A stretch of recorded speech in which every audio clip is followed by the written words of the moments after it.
Yes, you got me. Caught me red-handed. I had to be first. Damn it, you got me. Okay, let's get to it, boy. Boy-oh. Gonna be just you and me today, not just on vacay. Oh, goodness, man. We got lots of new Epstein drama that just dropped. We got some gamer rage and goodies. We got all the good shizzles. Jeg tror det måske, men bror, skal jeg fortælle dig en ting, og du ikke sige det til nogen? What? Dagen før det der sagde jeg til dig, at vi droppede 6 body. Why is this guy trying to hit him? Oh!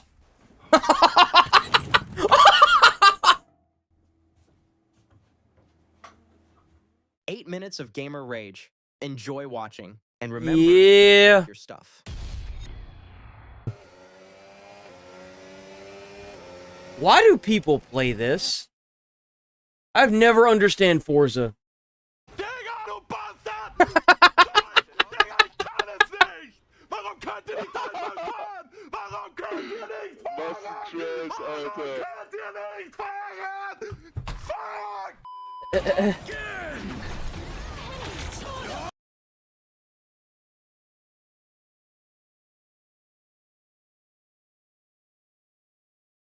Nah, man. We gotta get them files so that way we can lock up some senators.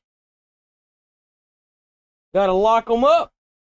I am getting audio through this, right? I want to make sure that there's actually sound. I got a new monitor set up. I got actual monitors this time, so... Okay, we got audio. As soon as I saw the Hawk chat.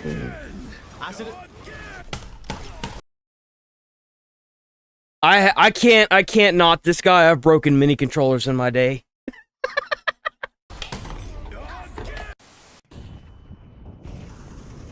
Ain't nothing that feels better to the human brain than watching some elite prick go to jail over some stupid shit they did over 9 years ago, dude. I'm sorry, but you can't beat that feeling.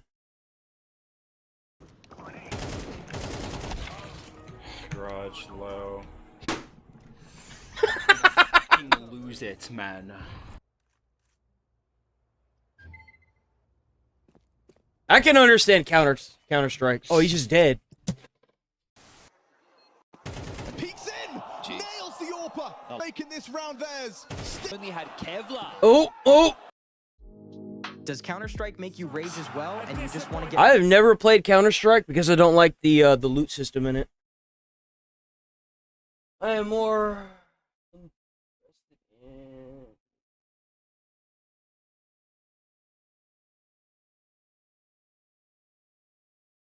Yeah, but he's not even going to go to jail for any of the stuff that he had done.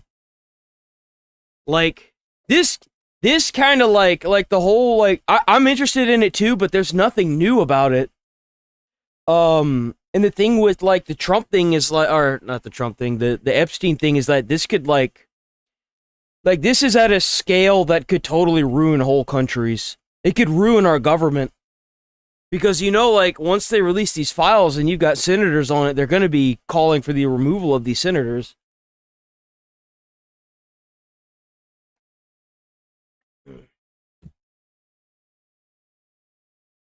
But they need to, like, I know that some of the hefty charges dropped off of Diddy, but bro's a bad actor. Bro needs to go to jail. That's just all there is to it with that. He needs to go to jail. Rid of your skins. But the sad part is that he's probably not. He's probably not going to serve a day in jail. Along with some of the senators, if they actually release the Epstein files. You can cash out your CS2 skins for real money in an easy, quick, and secure way. Simply use my link in the now enter this.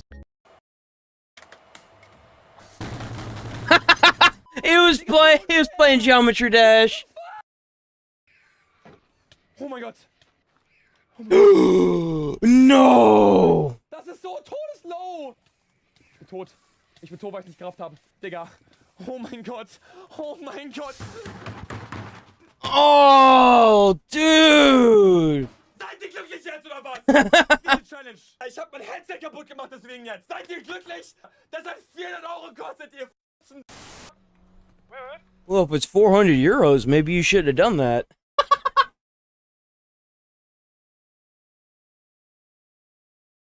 Dude, I know, like, Geometry Dash, that's a rough game, dude. It's like playing Super Meat Boy, only worse. Is he dying? I mean, everyone's dying. I mean, we're all getting older, right? So is Biden. I mean, Biden's got cancer. I got this car. Get him, Dingle, get him. No, What? not again. I've been aiming. What? How? How did that guy not die from that? Wait, what? I've been aiming. I got this car. Get him, Dingle, get him. No, not again, not again. I've been aiming.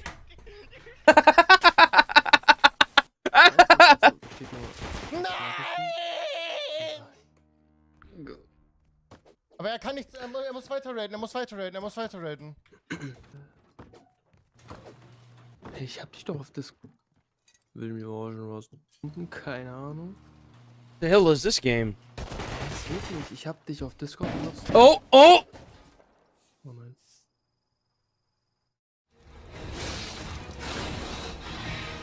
Lies of P. Uh-oh. What in the is it doing? Bro got into it too. He was dodging with it. You see that? You see that movement? He thought he had something there. What in the is it doing? What the fuck?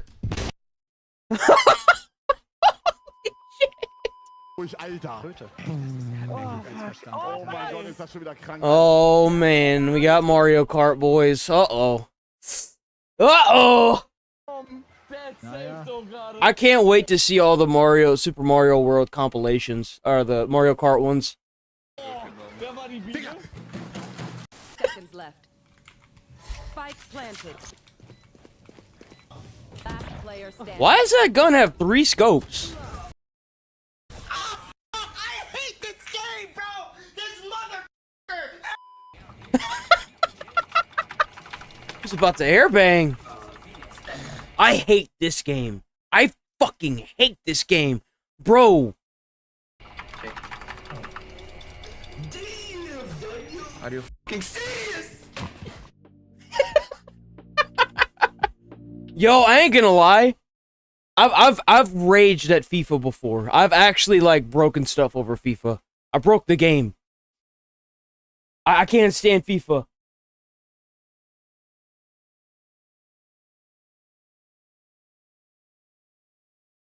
FIFA is one of those like gyms that I got into it once because I just so happened to have it for the PlayStation 2.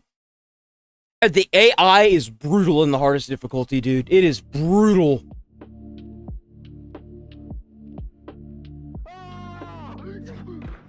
Cause like when you fucking lose one match, it just throws the whole game off, dude.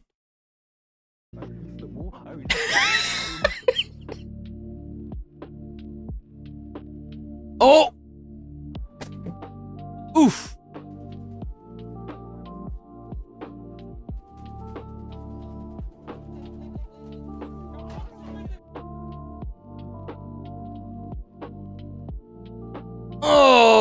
Okay. What game is this? I was running to you. Noah, watch the stand! Bro, I was picking up Wacko. You guys said one thing. Fucking hate this game too. My god, there's so many dead bodies. Holy shit. Why are you? Took his shirt off. Like, No, wait. What are you doing advanced, bro? No, I'm gonna rip it on. What do you mean you're bad? Just use your heal ability. I'm sorry. What? Bro's having a mental breakdown.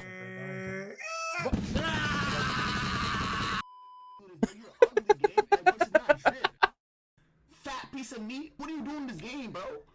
Move, go to the gym, idiots. Get your tail the whole lobby, bro. Move. Oh, my bad, bro.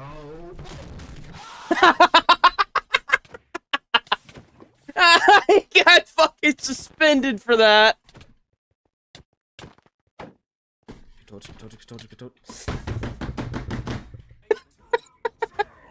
Bro, dude. This is Marvel Rivals. Damage, man. It is. God, and they still get a kill. Crazy. I need a second to kill myself. I need a second to kill myself. I literally have One HP. Damn! Hell! How am I not getting healed? How am I not getting babysat?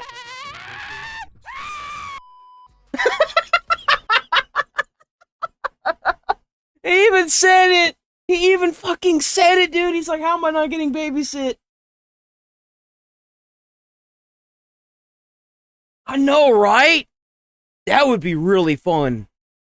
Oh, you haven't played Fall Guys, have you? I think Fall Guys is a good, like... I think Fall Guys did release some Squid Game style levels, but I could be wrong. But it's not a roguelike. You're right about that. It's not a roguelike. Oh man, how's it going? Alright.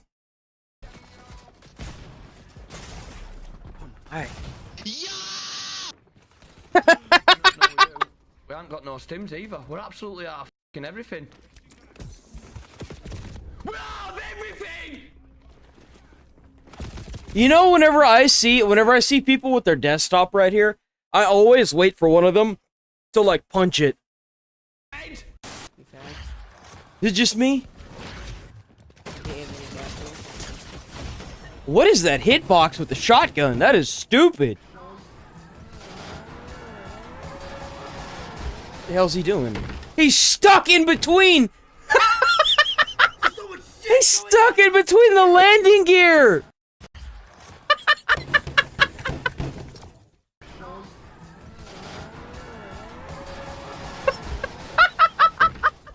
How the fuck did he do that? That was Grand Theft Auto 5! How? There's so much shit going on in the f***ing airport. There's cops, planes, people. Fucking move! Oh, missed. Oh my god, dude! It's the keyboard.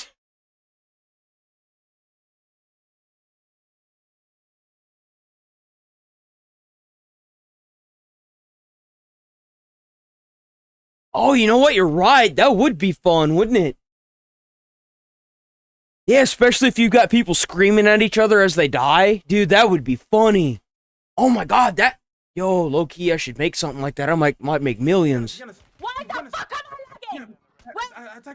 I lagging? No! Bro, that's why I fucking never got into Fortnite, dude. Whenever you fucking shoot at somebody, you gotta take down the whole fucking building when you shoot at them. It's crazy. Boys! Man! Did he miss my tower? Is that tower defense game? Bro's not really about to rage out over a tower defense game.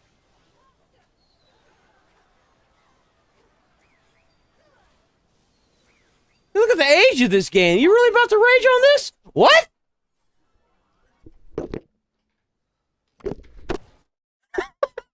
Oh, okay. Damn, alright. That was fun. It was a good little snippet. It's a fake brick. Clearly fake. This is a real That's a fake brick. That's a fake brick. No, this is a real brick. Oh my god, dude, that would be me, low-key. I'd just walk up and be like, nope, this is a real brick, bitch. Clearly fake. No, this is a real brick. This is a real brick. No, this is a real brick.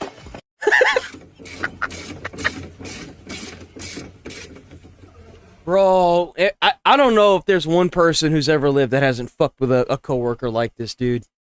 There's not one person that has ever lived that hasn't fucked with a coworker.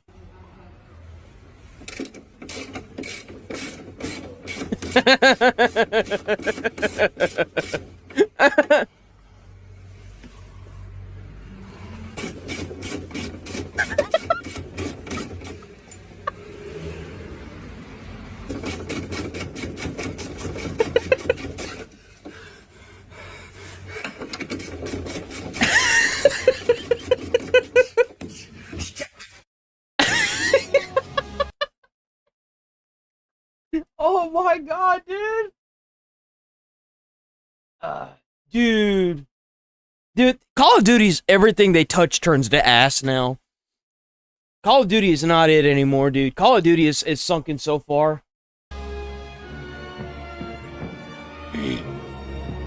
It's the kind of dumb shit I'd be talking about with tattoos, but this was actually kind of clever.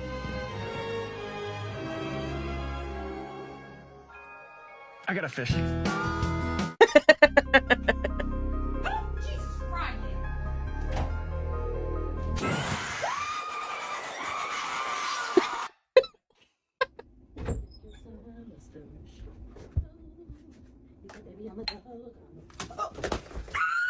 Bro, it's the worst when you can see it before it fucking happens. That's the worst.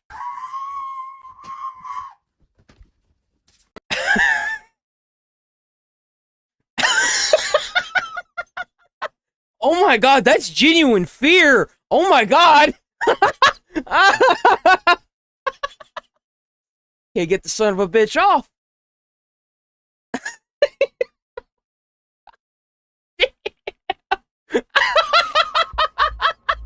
Oh my god, dude!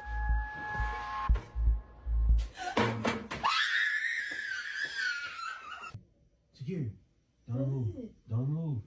Don't move. Holy shit. Something on the window. Don't.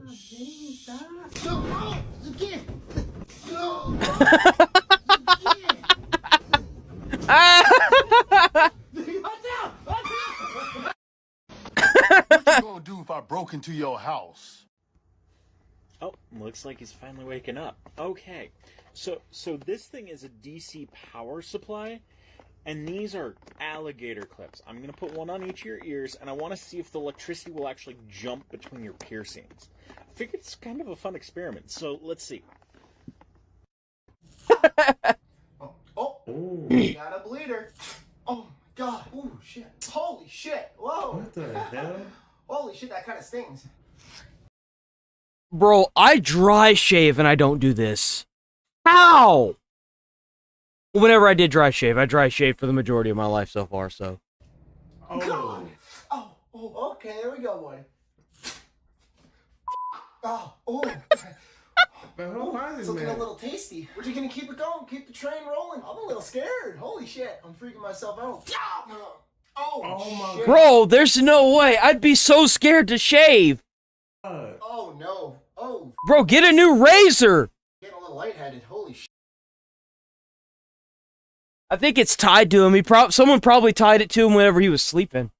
Shit. Well, mama ain't raised no bitch, so we're just gonna keep it on going. Yeah. Bro's gonna slit his jugular. The fuck, man? Hell no, I wouldn't be doing that to my neck. There's so many nerves that run through there. Okay, the neck's work.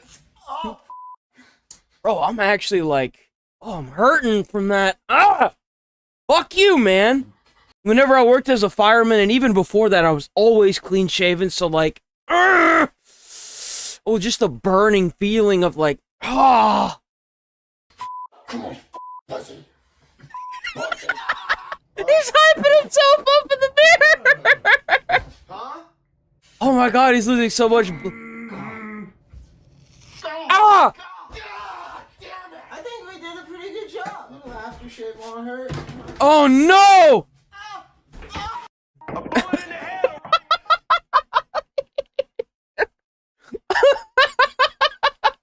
Oh my god, dude.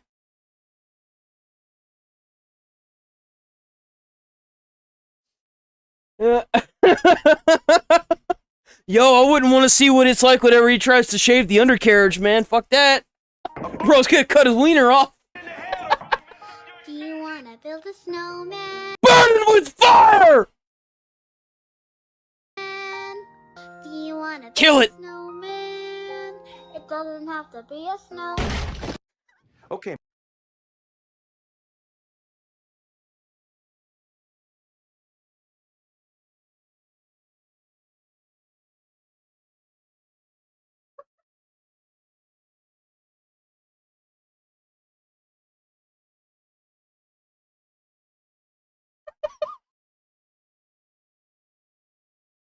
Oh!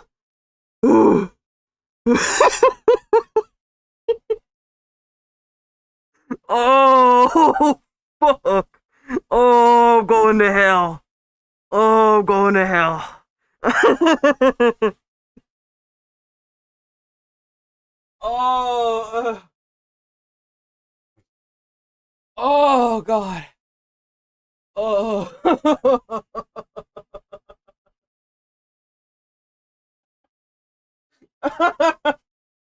Oh, that one actually fucking got me good. I think. Oh. I want to get.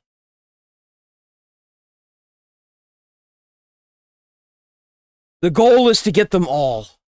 Whenever you got a band that you just like all their music, you just gotta buy them all. Ma'am, go ahead and step up on the scale. No, I don't like to be weighed. No problem. I'll just write down planetary level fat fuck.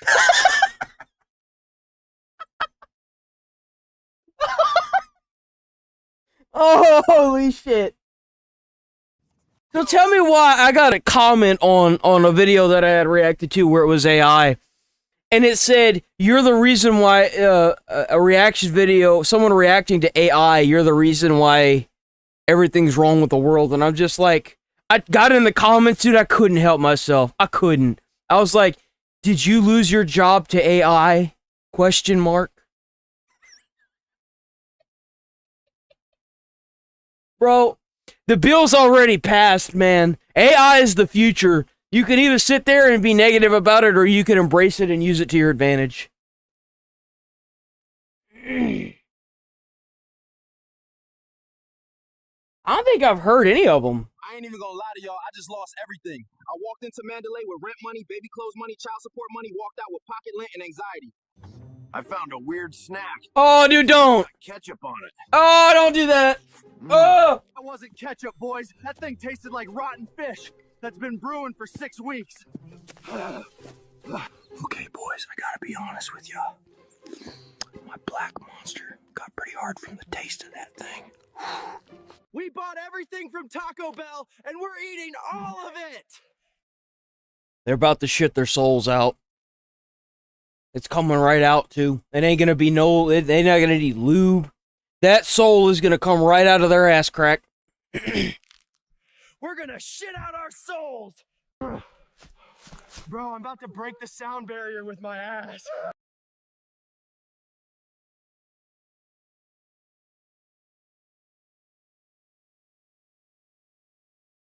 And all apologies. It's oh, like they laced shit. it with laxatives. I'm shitting an echo! This is a fucking nightmare! I'm farting so much my cheeks are clapping. I bought my son a trampoline for his birthday, and the ungrateful fucker just sat in his... Bro, he's crippled. He's crippled. It's a crippled joke. That's fucked. Bro, how is AI coming up with better fucking jokes than humans now? I bought my son a trampoline for his birthday, and the ungrateful fucker just sat in his wheelchair and started crying. Oh, bro. Bro, here we go. Lore drop, lore drop, lore drop. This is the same girl that was in Deadpool 2. Bye. Bye, Yukio. Bye, Sam. Whatever. The African ceiling bird. Okay, so I've dated some girls before that were black. So tell me why this is too real. Tell me why this is too real.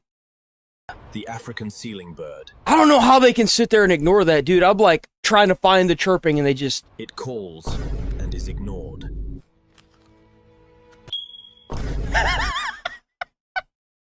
Yo, like, that shit used to drive me crazy when I'd be on the phone with her. I'm like, dude, find that fucking thing and destroy it. I know what it is, but where is it?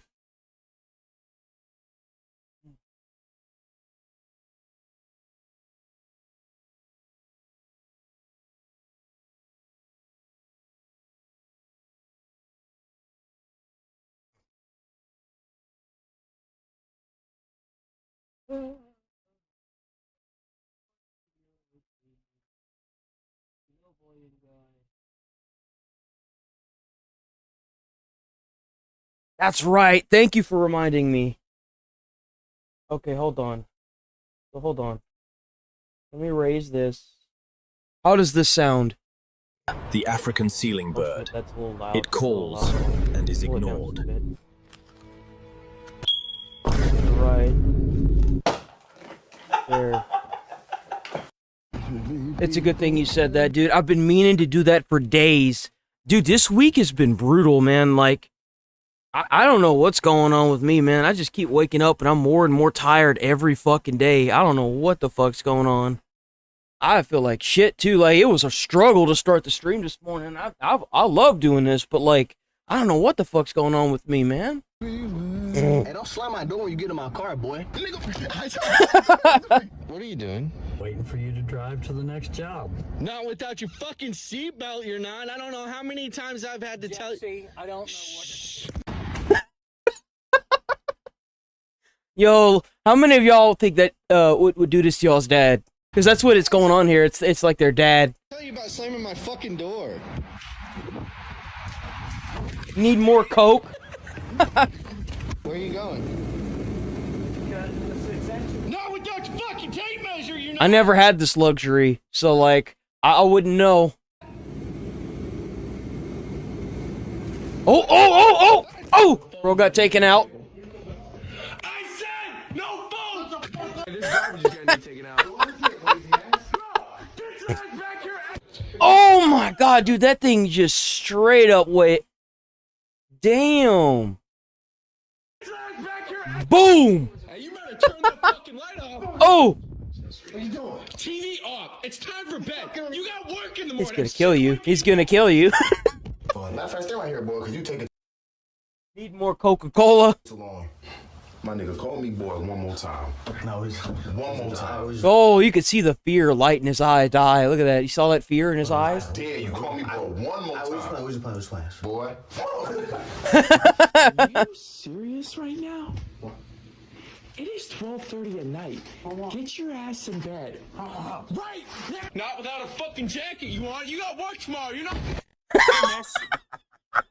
Oh my god, dude, what a throw! Holy shit! Bro has thrown shit at his child before. Right now. Not without a fucking jacket, you want? You got work tomorrow, you know? Boom! Oh my god, dude, that was like a heat-seeking missile. How's it going today? Excuse me, my pronouns are they/them. Oh, I don't give a dumb bitch. Yo.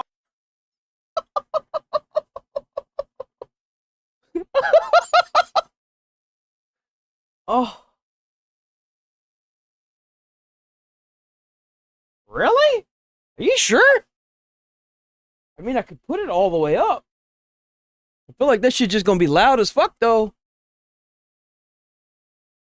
Oh, guys, that bitch is mentally ill. Holy fried noodles. Yo, shit, cook, son. I charge you extra. No happy ending for you, ho. Ain't no fucking way. Look what I found hiding in the forest. Oh, God. These fuckers got skills. I am cooked. Can't believe we're getting found because this guy's decided to put on the biggest and brightest sombrero I've ever seen. Put your hands where I can see them. Couldn't believe these guys. Got me off with a ticket for public intoxication. The Mexicans didn't have that luck. Yo, chat, we struck gold. Some idiot left their galactic gummies behind. Oh, no. I'm gonna try some. Oh, bro's about to get fucked. Chat, the trees are breathing. His eyes! Gummies are hitting. I'm fucking tweaking right now. Bro can see his own eyes now. These munchies are no fucking joke. I'd let someone rob me for a milkshake right now. Just got a job on DoorDash, baby. Gonna deliver tacos in a vehicle that legally doesn't exist. Let's ruin some dinners. Bro, what the hell? Right, first order's in. Customer name is Dildo. That can't be real. I swear to God if this is a prank. This took too long. The Baja Blast is warm. Okay, I got a second order from Barry McCockiner. Oh my god, dude. Barry McCockiner. Barry McCockiner.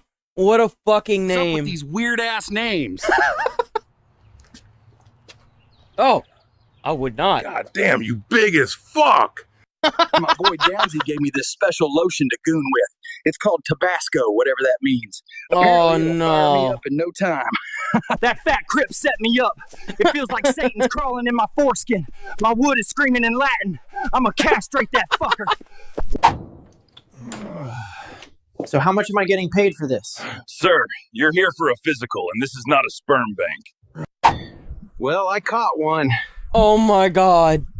I don't think it's legal to keep, though. I'm gonna have to throw him back. Will this be together or separate? Want to come back to my place? No thanks. I'll separate this for you, sir.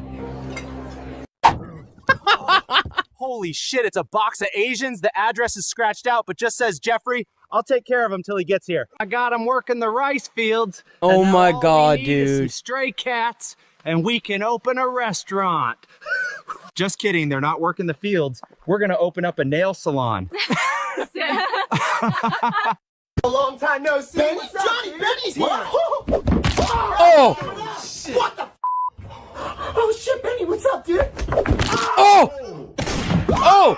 What's going on in there? Hey, hold the baby.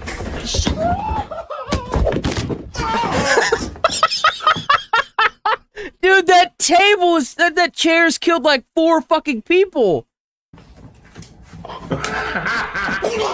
Yo, Bobby, what's up, man? I'm almost there. Mark!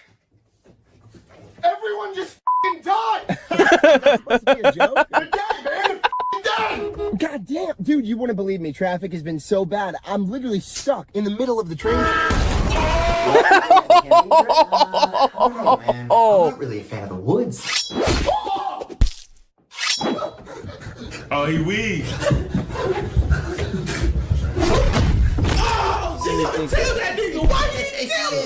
I mean, I've never really been scared of the Final Fantasy. It just seemed too fake to me.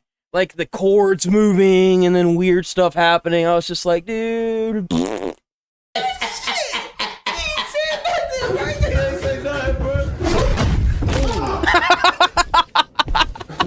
The way he does the bodies, dude, they're so funny.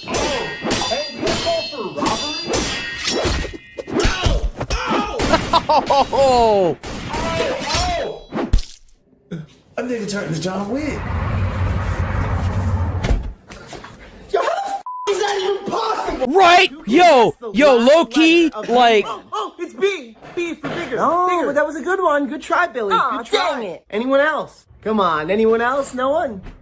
It's gotta be D.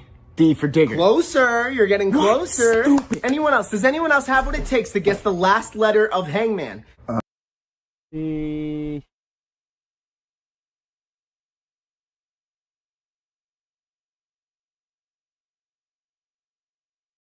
I watched all of them except for the newer ones. And I watched them a lot growing up. And I don't know, like, I always thought they were funny. More than scary. Is it? Oh, no. Uh-oh. No, Alex, it was Tigger. It was Tigger, like Winnie the Pooh. We just watched Winnie the Pooh today in class. It's Tigger. I'm sorry, Mr. Williams. Go to the principal's office right now. Doctor, is my son watching adult Oh, no. videos? Studies do show that porn has a direct link to brain damage. Oh, go fuck yourself, you fucking loser! Grandma! I need you to get me toilet paper! There's leftover lasagna in the fridge! I need toilet paper! I already watched that show! Oh, Grandma, I need toilet paper! Oh my god, are you f***ing kidding me? That's good, honey, that's good! I need toilet paper! What do you want now? Toilet paper! God, you f***ing old bitch! Stop yelling at me! Stop yelling at me! Stop yelling at me! Grandma, go back to bed. What are you doing? Hey, Dad, I think Grandma's off her meds again. Oh, fuck that, yo. Fuck everything about that.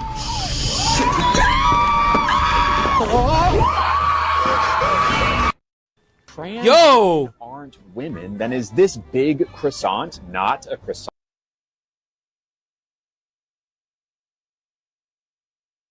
Alternative account because... Dang, how old are you playing Roblox? I see a lot of older people playing Roblox, man. croissant? The croissant wouldn't pretend to not have a dick.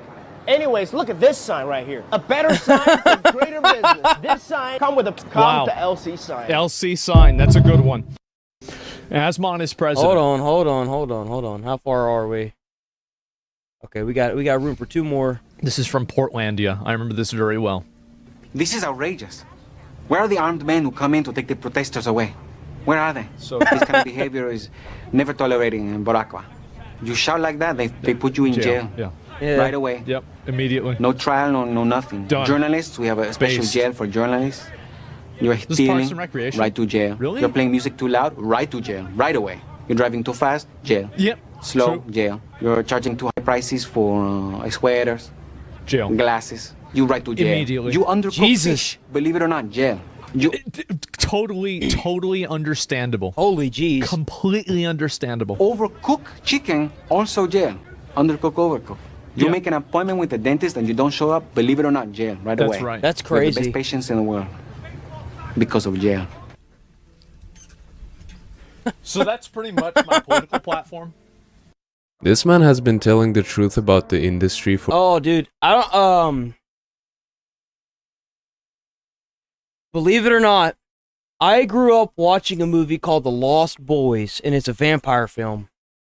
And he was one of the kids that was like one of the vampire hunters that was in it. He had like a whole career going. I always wondered to this day what happened to him.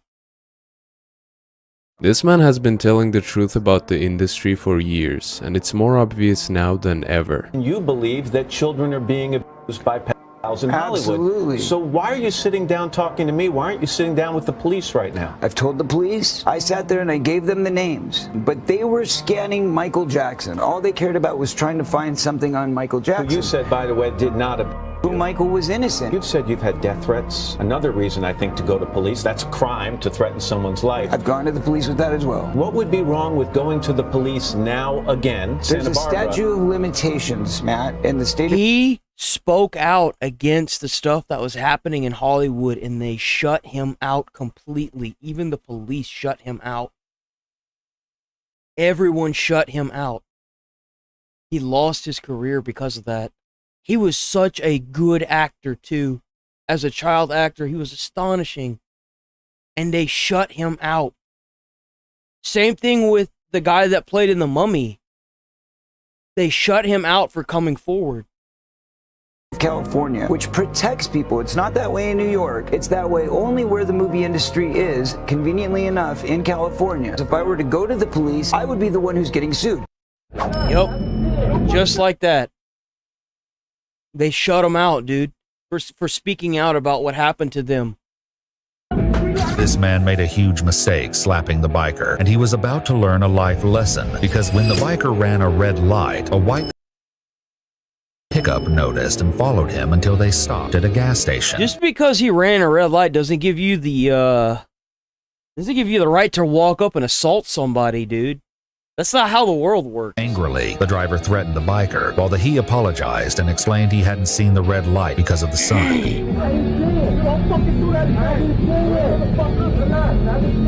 Seeing the biker feeling bad and guilty, the Bro, driver I couldn't have somebody up on my face like that.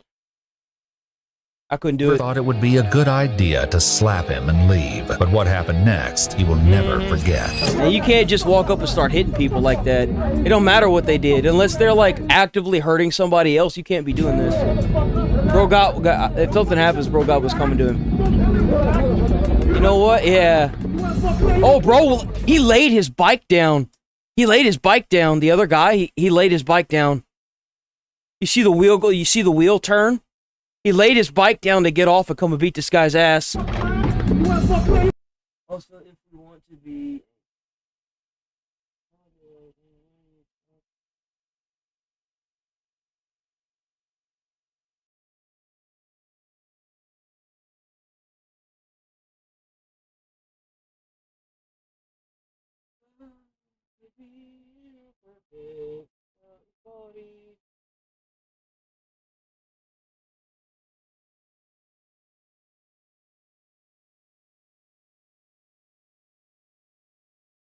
That's weird. It could be the camera. I don't know.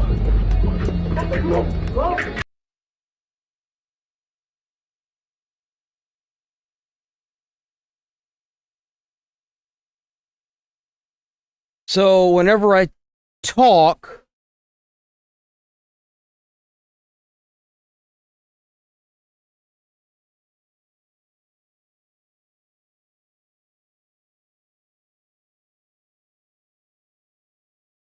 let me see. Where is...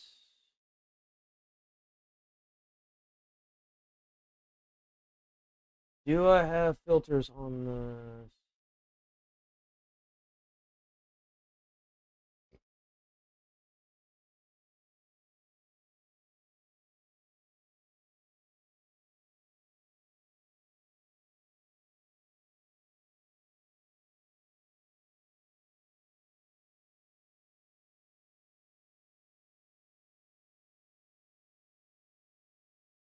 But is that the microphone or is that the camera?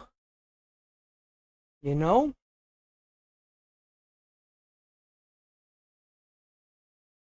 Is that like, do you mean like add like a filter to fix that? Or like how do I even go about it doing that, you know?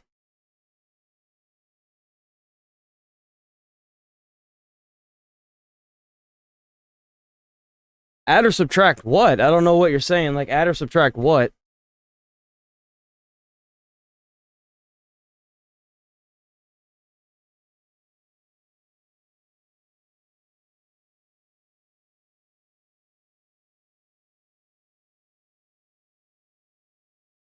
Eh?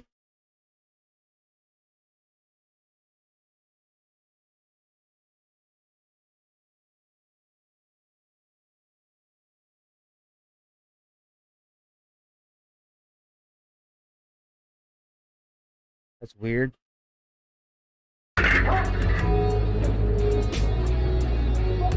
Oh, bro's getting beat. Let me tell you something. Bro. Low-key, guy's a legend. Guy's a legend. Let me tell you something. Every morning when I wake up, I know it's not going to get any better until I go back to sleep again. So I get up, have my watered-down Tang and still frozen Pop-Tart. That's right.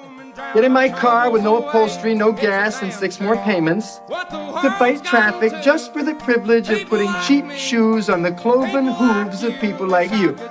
Bro, people were built different back then. I'll never play football like I thought I would. I'll never know the touch of a beautiful woman. And I'll never again know the joy of driving without a bag on my head. But I'm not a loser. Because despite it all, me and every other guy who will never be what he wanted to be, that's right, are still out there being what we don't want to be 40 hours a week for life. Yep. And the fact that I haven't put a gun in my mouth, you pudding of a woman, makes me a winner. That's right. His father's disabled son was being...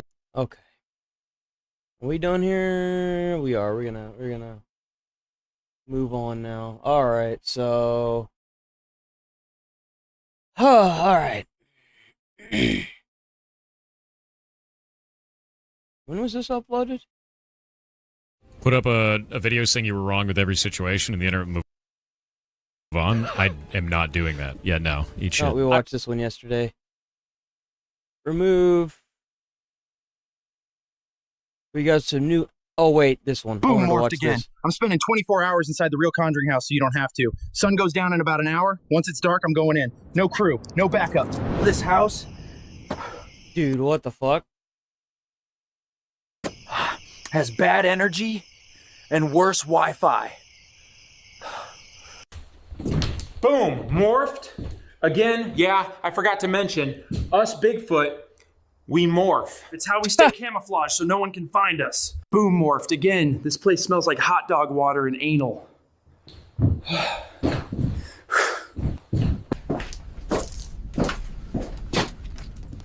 Yo, this your Meemaw? They had trans in 1808? Boom, morphed again. We are officially on hour 2 in this crusty ass house. Nah, but for real, chat. I've had scarier sleepovers at my aunt's meth trailer.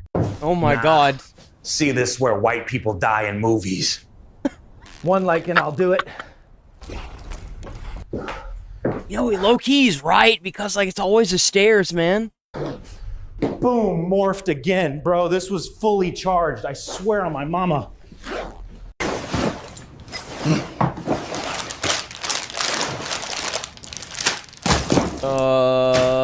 Those bees what I think they are? Boom. Oh, what the fuck?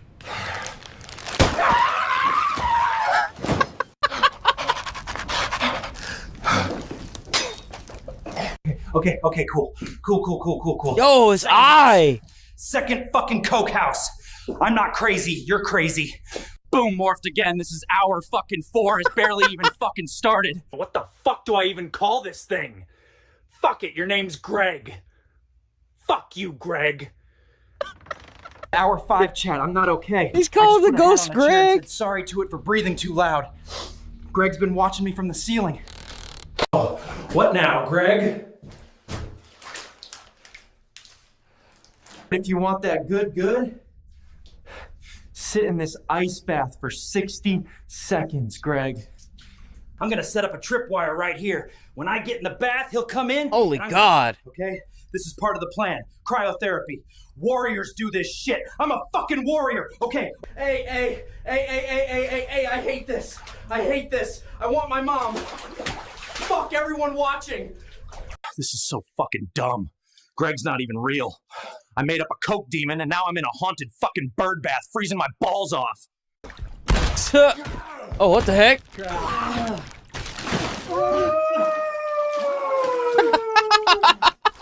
Boom, morphed again. I just got ratioed by a bathtub.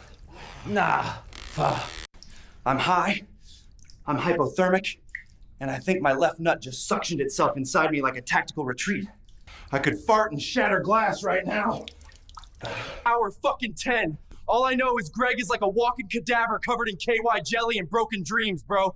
He smells like microwave teeth. Boom, morphed again. Bro, this giant Ouija board? Nah, chat, this is how you get possessed with a stutter. Boom, morphed again? Are you gay? I'm out. Oh, shit. I'm starting to feel that stuff. Oh, shit. Is that supposed to be like a huge Ouija board? Yo, Greg, I'm coming to find you. Why the fuck is it always 3:07 in these houses? What, is that ghost happy hour? Ghost happy hour. Chat, did you hear that? Nah, that was a clap. Someone clapped. Don't gaslight me. Nope. If it's Greg, I'm throwing hands this time. Yo, what the fuck is that? Greg! Bro is getting his cheeks clapped by ghosts. Ain't no way. What the hell is this? I dare you to go into the basement. Love, Greg. Fuck it. I ain't no bitch. You know, all things considered, the fact that this is completely AI, that's kind of impressive. Bro, it's always the fucking door. Every haunted house, same crusty-ass basement door. As the door scratches all over it, it looks like it's gonna fall apart if you blow on it. Locked! Boom, morphed again. Bro locked me in the ghost basement like I'm his dirty little secret. This is not funny. I'm hungry, I'm itchy, and this match is hotter than Satan's tongue. Chat, remind me never to do this shit again.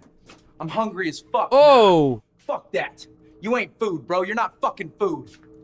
Why That's the creepy. fuck this doll behind shit like some ghost side piece? Am I being haunted right now? Am I possessed? What the fuck? The fuck do you want? Boom, morphed again. Hour 16. You got 5 seconds to tell me what the fuck your plan is.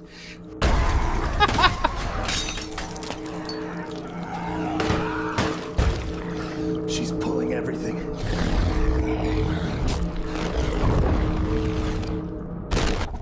Chat, I'm not playing. The walls are bleeding, bro. Holy Jesus. She's fucking doing it. Read this if you find doll. To save yourself. From Greg. Greg left this. He fucking left this here.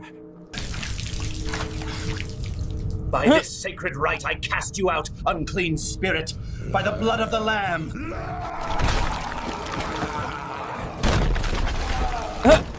Nah, bro. now it's falling apart. Boom, morphed again. Hey, what the fuck is this Why does this dude look like corn now? He looks kind of like corn. Dropping buckets. That was weird. That was a weird one. Add delay. Check that.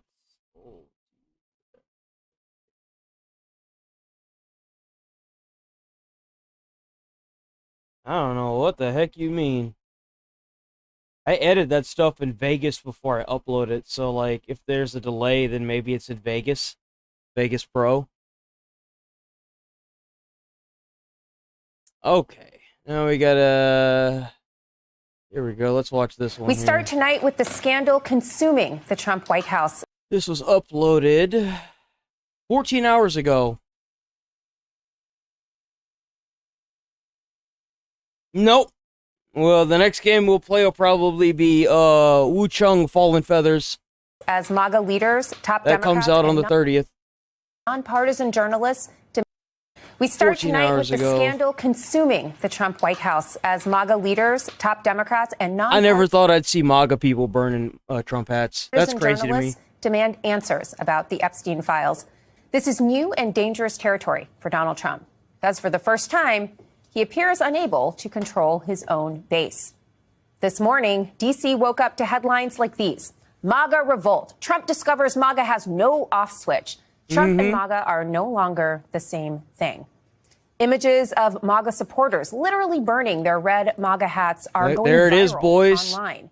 And all of Bros this comes cooked. a day after Trump berated Republicans as, quote, stupid and foolish for wanting more information about the disgraced financier who died by suicide while in federal custody. Today, Trump's secretary was bombarded with Epstein questions at this press conference. Does the president believe that justice has been served in the Epstein case? Does he have knowledge or an understanding of what is... Bro, they dug up the shitstorm from hell, and now it is chasing them down. It is hunting them like the Hunger Games. They are so cooked. Epstein that have not been released? Has the White House been directly in touch with some of the MAGA influencers that are still not satisfied? The president said that he floated the idea of a special prosecutor in the Epstein case. Can you confirm that? Do you know what the president's reaction was to Mike Johnson saying that he wants additional files released? Was there a conversation with Mike Johnson about that following his comments? There's been a lot of discussion about the Epstein files and the president's comments yesterday calling it a hoax. Can you clarify which part of the Epstein hoax is the hoax part? An absolute... Oof. Oof. Oh, man, they're like a pack of rabid dogs. Barrage of questions with... That's what everyone wants to talk about, so guess what? Belief in sight. Politico talk about it. Quote, Trump is like a magician who has locked himself in a straitjacket, only to find that he's lost his ability to maneuver out of it and finds his audience turning on him. Among those now speaking out are Trump's former vice president, Mike Pence, as well as top GOP senators and the MAGA broadcasters. Broadcaster? I think the time has come for the administration to release all of the files regarding Jeffrey Epstein's investigation and prosecution. Maybe I'm just getting old and forgetting things, but I could have sworn that we had people campaigning, and if I get elected, we're going to release the files, right? That's what they all... Release the data. That's what they all said. They all ran their campaigns on that. They were all like, let's release these files. And now that he's in office, he's not releasing the files, which means he's not keeping his word. So... release them. We want to see them. We wish to dissect the information from its paper bones. Damn files. Get over it. It's the administration and their handling of this, which is why everyone's talking about it. It didn't have to be handled this way.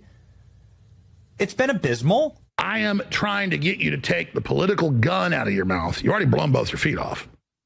Yeah, he has. Now you got it. He has both of his feet in his mouth because he's shot both of them off, and he's doubled back so many times on releasing these files. I don't understand why he just doesn't at this point. It's ruining his campaign. stuff in your mouth. I'm like, will you please take that out of your mouth? You're Pretty like, much, shut yeah. up. Don't talk about it. You have put the gun in your mouth and ours collectively. Stop it. Mm-hmm. Stop it. And in a That's rare right. display of bipartisanship, top Democrats have also gotten in on the act, hammering Trump on the Epstein question. For years, Donald Trump and the Bro, they are a pack of bees, rabid dogs, fucking zombies. Why don't you just release the files? It'd be so simple. It'd be like clicking a button. Just release them. MAGA movement have railed on about the Epstein files. But remember, they don't exist, right? They just don't fucking exist. We've run an entire 4-year campaign on how they just exist, and now they don't exist at like a light switch because you're just dumb. You're dumb Americans, and you don't deserve to know, I guess. Now a complete. It's not like the people that are in office that did the things that were wrong. It's not like they're going to go to jail anyway because they're rich and they're politicians. Trump is straight up gaslighting the American public. Yep. The president had run on a campaign with a promise to expose the Epstein files. Now he and the Attorney General, Pam Bondi, say, nope, nothing to investigate. When it comes to Epstein and sex trafficking, all these claims are... All the people that don't have anything to do with those files, they're going to get up there and advocate for the release of these files. There might be some good Joes that wanna do the right thing since they did the wrong thing, but they gonna go down all the same. It's all the people that did wrong things that are in those files that don't want them released. just ludicrous. Amid these calls for greater transparency, there's also new scrutiny on an unexplained move from the Trump DOJ. Maureen Comey, the daughter of former FBI Director James Comey, was until recently a longtime federal prosecutor who worked on a number of high-profile cases, including the prosecution of Ghislaine Maxwell, Jeffrey Epstein's associate. This week, Trump's DOJ fired her. Critics say it appears to be an effort to intimidate perceived enemies. Today, in a farewell email to her colleagues, Comey said that the DOJ letter informing her of her termination provided no reason for her discharge. In the email, which MSNBC has obtained, Comey issued a sharp warning to her colleagues in the Southern District of New York, saying, quote, "If a career prosecutor can be fired without reason, fear may seep into the decisions of those who remain. Do not let that happen. Fear is the tool of a tyrant wielded to suppress independent thought.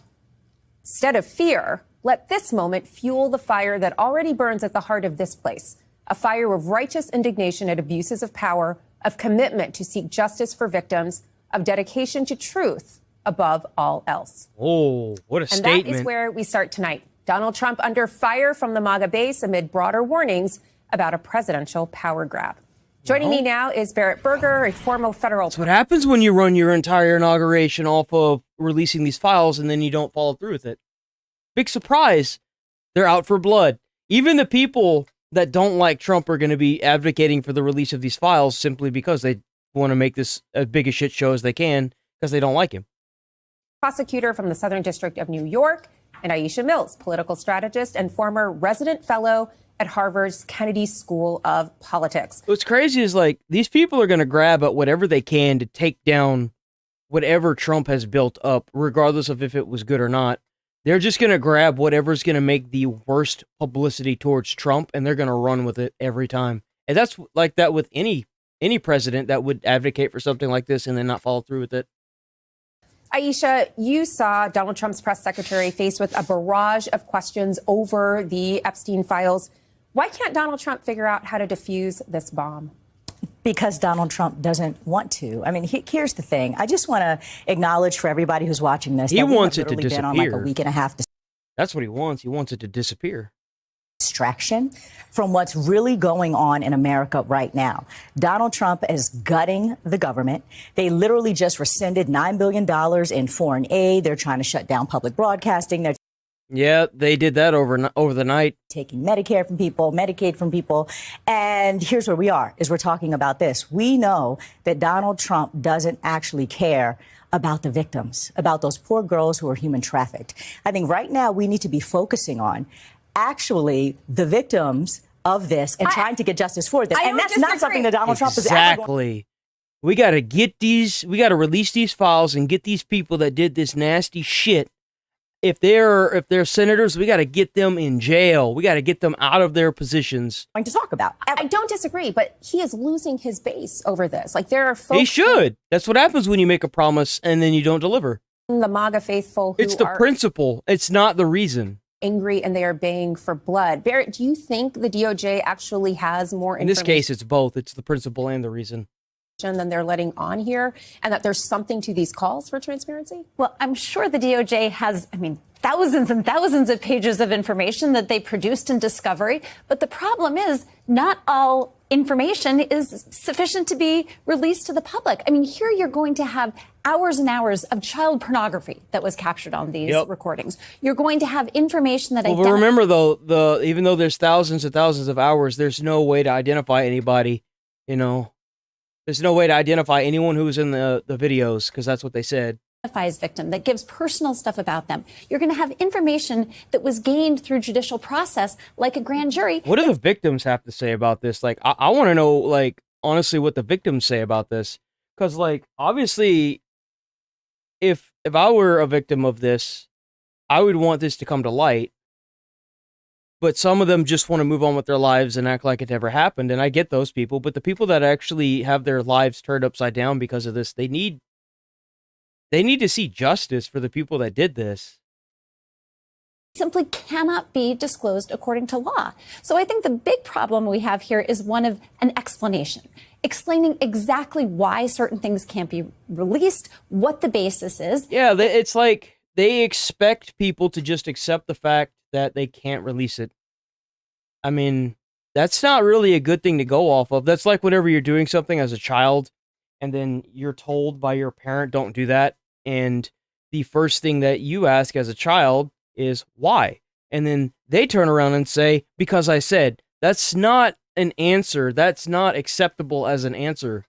It may not satisfy people who... We're not your damn kids, bro. We put you in the office. So you need to fulfill your part. Their hearts set on getting their hands on this, but just because they can't see it doesn't mean they should. Well, that's a great question, Aisha. So there's a lot of information here for lots of different reasons. Much of it likely cannot be released, but we are seeing people online burning their MAGA hats. And these are people who are deeply with the president. It seems like they would be receptive to an explanation, any explanation from this man whom they revere. Why won't this just go away? Why can't they get it won't go away because he said he promised that he would do this. He hasn't done it. And to be quite frank with how big this is and how many lives this affected and still affect to this day, because all they've ever wanted to do is cover it up, it's no surprise that people would lose faith in him. This is huge. Well, listen, I think that Donald Trump, we all know, actually, let me not, say, I think Donald Trump is guilty of a variety of things and hasn't been held accountable for them, period. What his base does and our distraction with that is literally that. What I'm interested in, be it Republican or be it Democrat, is why isn't anybody talking about the fact that if they were so riled up about this Epstein case and getting justice for these victims, why is Donald Trump defunding, literally just completely dismantled the Violence Against Women Act and completely defunded all support for people who have been trafficked, for human trafficking? There's so much that could actually happen that would be with regards to policy that would actually support and protect people that we could be talking about. And right now it just feels more like a political circus that I don't think is going anywhere. So it isn't. That's the thing. It isn't going anywhere. It will probably end with the files not being released, Trump's reputation being tarnished, and a very, very pissed off U.S. yet again for another frickin' presidency with a whole lot of talk and not a lot of answers. And how many times does this have to happen with these frickin' presidents before we just get tired of it and we do something like making either a third party or just altogether like overthrowing the government because the corruption and the power that they hold over the American people just leads to all-out war. There's only so much of it you can deal with. This is a political circus, and it actually doesn't feel like Donald Trump is necessarily in the middle of it. The one person who does... We're tired of working hundreds of hours a week having to get two or three jobs just to support ourselves or support a family. Like, can't afford to go to the store and get anything. Can't afford to get a house. Working 3-4 jobs. Taxes being taken out. Nothing in place for some counties that could be used to protect them. You know, like at a certain point, you got to start giving the American people something, because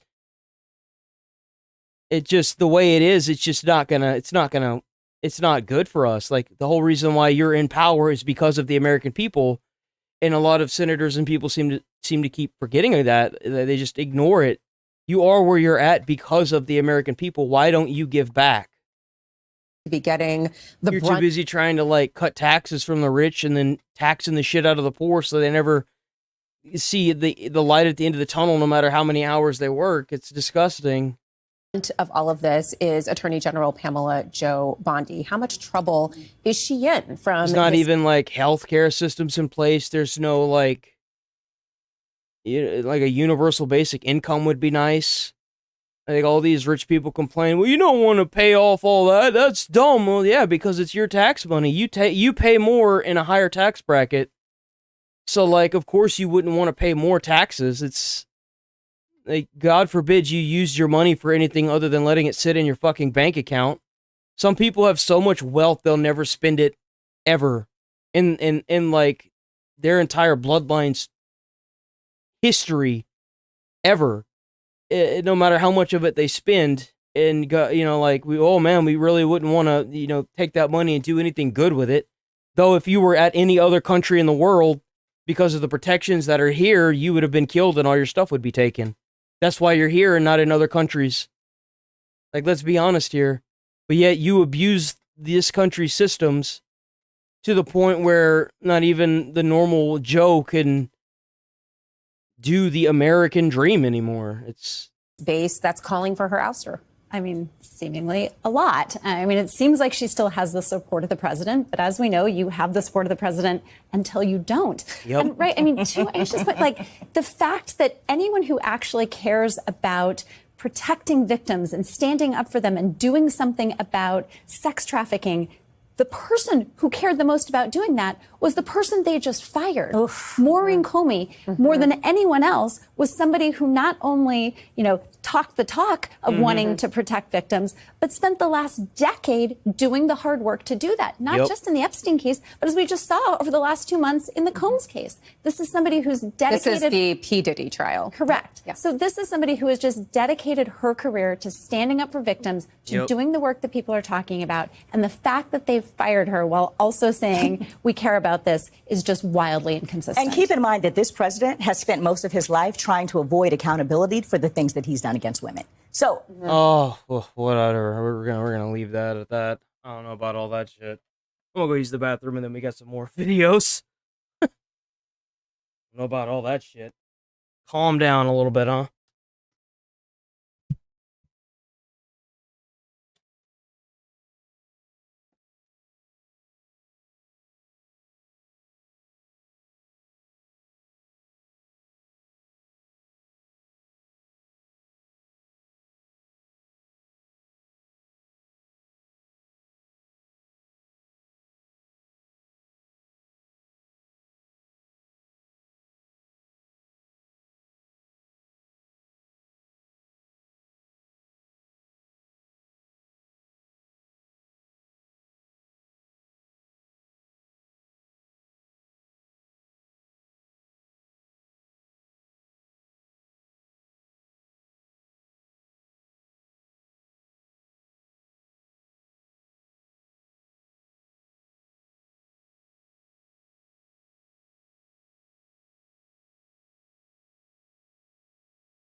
Okay. There we go. Much better.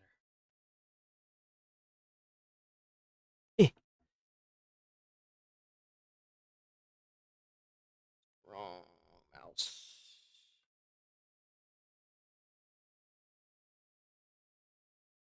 Okay, let's get it. Hit this one. The Wall Street Journal published a piece with this striking headline. Jeffrey Epstein's friend sent him bawdy letters for a 50th birthday album. One was from Donald Trump.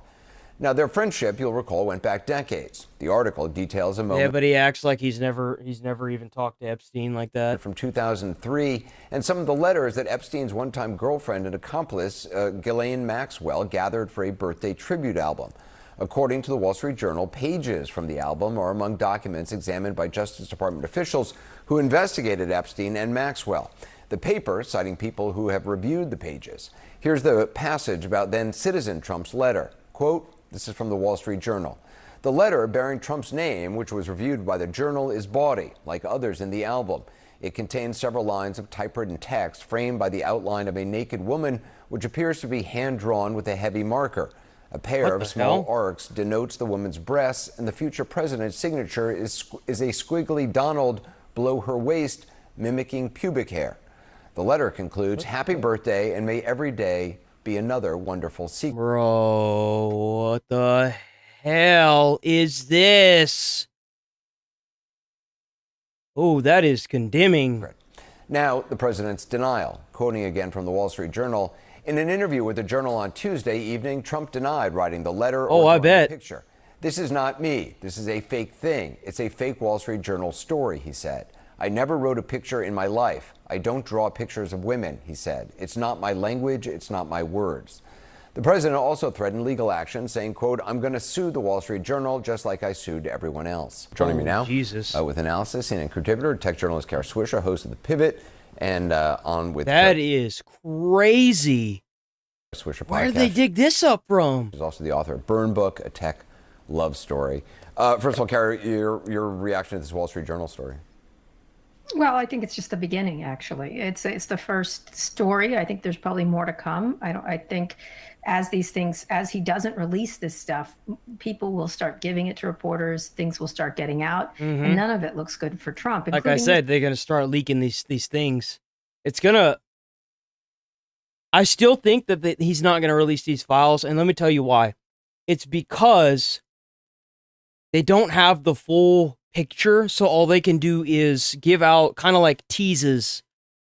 The full picture would most likely ruin him. It would ruin Donald Trump. If he is, in fact, heavily brought up in the Epstein files. If not, he really doesn't have anything to be scared of, so I don't know why he's not releasing it. But again,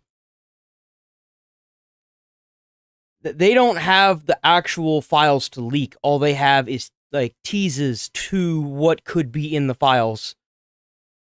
Story, even if he denies it. It's kind of crazy because we haven't seen much of dear old Trumpy ever since this kind of hit the ceiling. We haven't seen him at all. He hasn't done any press conferences, nothing. And we have things in common, Jeffrey. He's running scared. That's why.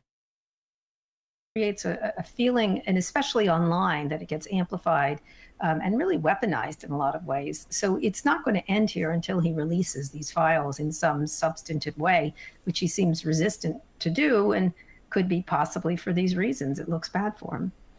Do you think he's going to follow through on his threat to sue the paper? Sure. He does that all the time. I was gonna say he's notorious for suing media like that. He's notorious for it. I think they've got this nailed down. I'm sure Rupert Murdoch didn't. I mean, obviously Emma Tucker's an amazing editor at the Wall Street Journal, but this had to have had approval by Rupert Murdoch or Lachlan Murdoch, and so I think they probably feel that they are very much locked down on this information. And again, everybody's going to be doing much more reporting, and that's the problem here: the drip, drip, drip. The problem for Trump is they're going to drip it until they either pressure him into releasing it or until it just kind of fades out of, just straight up fades out of, the light. Friends with Epstein during his most heinous period, right, of behavior before he was arrested the first time, and they were very close. And I mean, there's an Epstein interrogation where he even admitted that Donald was his best friend for like 10 years. So there's no way. It's obvious. There's pictures everywhere, and as more stuff comes out, especially that Trump doesn't have control of, the online reaction is going to be massive, especially among his supporters. And that's the real problem here. These people have been bred on conspiracy theories. He's been feeding a lot of them and getting them used to it. And so it's like, it's like feeding children tons of toxic sugar. Don't be surprised. I mean, let's be honest here. Let's think about this for 5 seconds. He was in Hollywood, right? So we already know that the Hollywood, architecture and people there were severely riddled with pedophiles and just bad, man. They were just bad to kids. And he came from that, so it's no wonder why he would, then, end up being the president, surrounded by all this crazy stuff, and it just kind of haunting over everything, because, like, Hollywood's already been exposed. Maybe it's time for the government to be exposed. Because this is some heinous shit, man. This is crazy. That they behave like this, and they're going to continue to do so, because it's one of the bearing walls of the way Trump attracts his fans to him. And it's feeding them feeding your kids toxic sugar, and then calling them stupid and weaklings for liking toxic sugar. That's what's really firing everybody up, is that he's calling people names and then being surprised when there's mega backlash. I mean, bro's learning how to be a content creator. He just doesn't know it yet. And then there's the legitimately, dude. We played the clip of him talking to Tucker Carlson earlier in a social media post on X, responding. Tucker's to fired up too. Journal story is, quote, the dumbest attempted hit piece I've ever read. Elon Musk said, quote, yeah, the letter sounds bogus. What do you think of that, given how much Elon Musk has been posting about the Epstein files in recent days? I don't know. I'm sure he doesn't know anything. I mean, these people just say things off the top of their heads. That's my experience. It's fine up until you got the president of the United States naming people on a quote unquote list that doesn't exist, like the prince of, like, I think it was like Europe or something, and then he also name dropped like a few other people. Like, you can't just name drop people. That's defamation, bruh. On one of the, like, most disgusting pedo lists that ever existed, and he's just dropping names from it. Like, come on, man. If that's not blackmail, I don't know what is. I think it's a beginning story, and I think they're trying to create a narrative here, and probably they have other stuff reporting they're doing. This would be my guess as an editor, that there's this relationship. There was a close relationship. That's really the problem for Trump, is separating himself from Jeffrey Epstein, especially when his base is not just enamored. It's at the heart of. It's not like a little thing. It's a structural pillar of this movement. Is Jeffrey Epstein and all that he represents. So. Well, it's also tied to the QAnon movement. I mean, it sort of is in that same petri dish. And obviously there's crossover with, I mean, it's part and parcel, or I don't know if it's a subheading of the QAnon movement, but they're kind of linked together. It is. Oh no, the QAnon part is critical here. I mean, they have trained these people to think these things. Remember Hillary in the base? I mean, he managed to rile up this, I don't want to make accusations. He had people so convinced that the election was rigged on January 6th that they stormed the Capitol.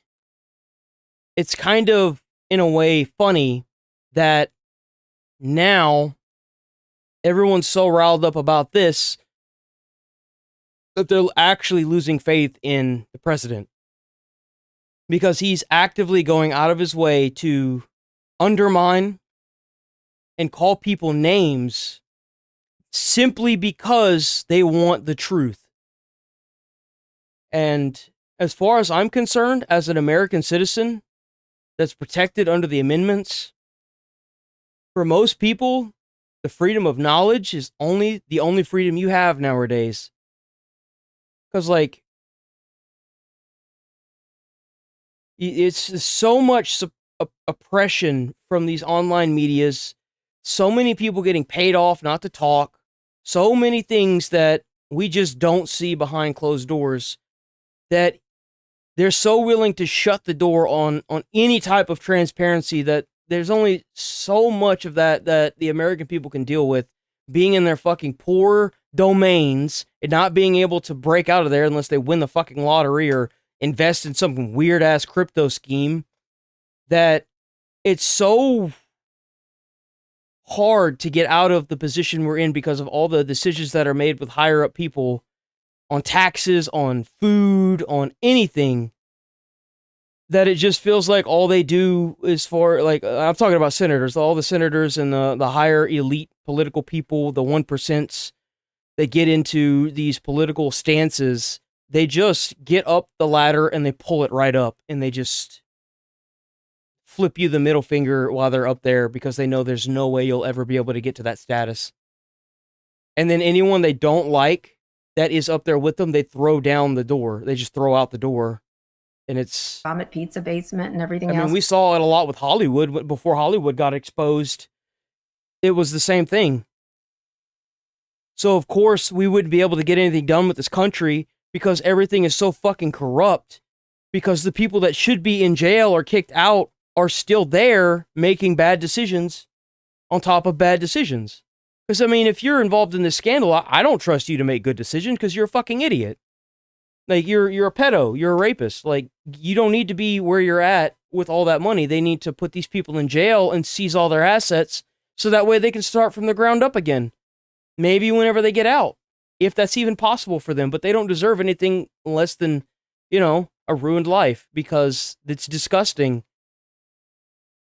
They have eaten this conspiracy theory for a long time, and Epstein is a critical character in it. And to make fun of them is a problem. Everything is swirling around those Epstein files, and they're going to try everything they can to keep them buried.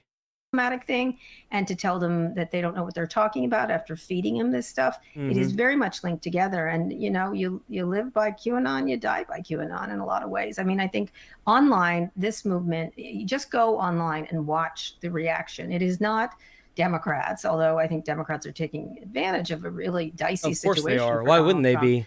But it's mostly the base that is going crazy on all these sites. And if you look at the comments, if you look at some and of the reason why is because a lot of these places, like, being marked a pedo is just bad.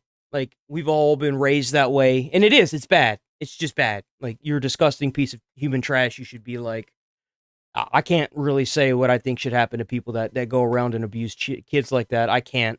I would get banned instantaneously on every fucking platform. But whenever you try to oppress or suppress this, whenever you know damn good and well that if you're in a place of power and you're doing these nasty things, that, like, where I'm trying to go with this is you can't... Everyone is raised with this mentality that that's bad. And now you've got people in high places that are trying to ignore it because they know they can't convince people that it's okay that this happened. So they're just trying to ignore it. And it's backfiring in their face because all these people that supported Trump who wanted these files to come out, they hate pedos just as much as the next guy. And the thing is that if they stop talking about it, they know they could be, you know, caught the crossfire of this, and they don't want that. They want to keep their base because they probably get a lot of money from the people that watch them and view their stuff. Although some of them have pulled back, probably in fear of Trump, it's a real problem for him, especially as it gets amplified and weaponized online. And I think he doesn't have the power to stop that because it's at the heart of this online conspiracy world that is linked together in so many different ways and is incredibly powerful. It's also interesting to me that President Trump is now calling this a hoax, a Democratic hoax, essentially. Yeah. It's something that propagated by Democrats. I mean, the hoax... Well, that's because Trump came out and said that. That's why. Was Dan Bongino and Kash Patel on all these podcasts saying just saying stuff and pushing this and fanning the flames of this, I guess, for views, for for profit. And now it's a good thing to stand for. There's nothing wrong with standing for this. Like, the advocacy of the release of these documents, hands down, is one of the best things that these people have ever done, in my opinion. Like, these documents need to be released to the public. And they, with their heart and soul, know that it is wrong for the U.S. government to keep these files locked up. They know this. Everyone knows this. That's why so many people are up in arms about this. They are in a position where we want to know the truth. What happened? Actually seen this. I mean, Kash Patel, I think it was to Joe Rogan saying, or to Glenn Beck, yeah, the FBI director has the black book of Epstein and could release it right away. He's now the FBI director. I guess he's now the guy. The black book, which was published, by the way, a number of times in, I think, New York Magazine, online. I think Gawker did it years and years ago. Yeah, I think that the problem is this is all linked. These people were all for it until they were against it. It creates a real feeling of unease among the followers. And again, Epstein is at the heart of it. And so the problem for Trump is that they will keep talking about this. And he is, factually speaking, they were friends for a decade or more, right? And they were social friends. And he was on the plane. There's lots of facts here that could be, look, maybe nothing happened. Maybe something happened. Who knows? But if he doesn't release 10 years is a long time. The files, there's no way of removing himself from this controversy. No, there's not.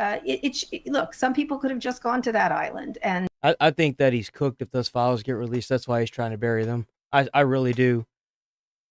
I really do. I really do think that he's cooked if those files get released.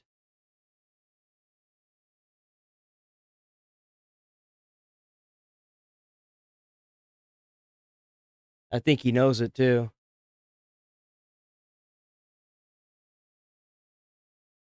This was uploaded 11 hours ago.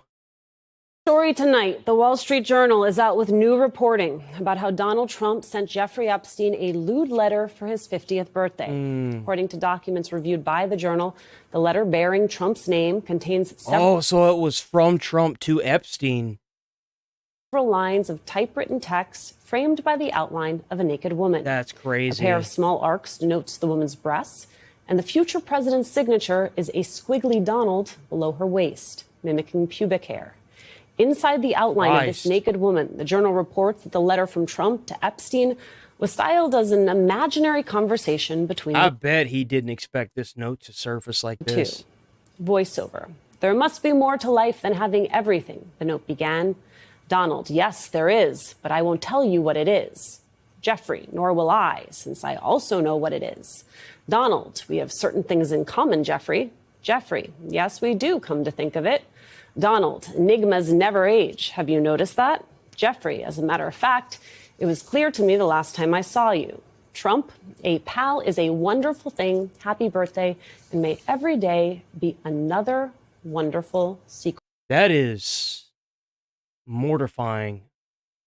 What the fuck could that like, oh my god, that could mean like so many bad things. What the heck? Where did they find this note? Right. Now, I should note, NBC News has not independently verified the existence of that letter, which was written before Epstein was ever arrested, and that Trump vehemently denies the letter's existence. In fact, he told the Journal, quote, "This is not me." He's threatening to sue them now, too. He's threatening to sue the original release of this. Fake thing. It's a fake Wall Street Journal story.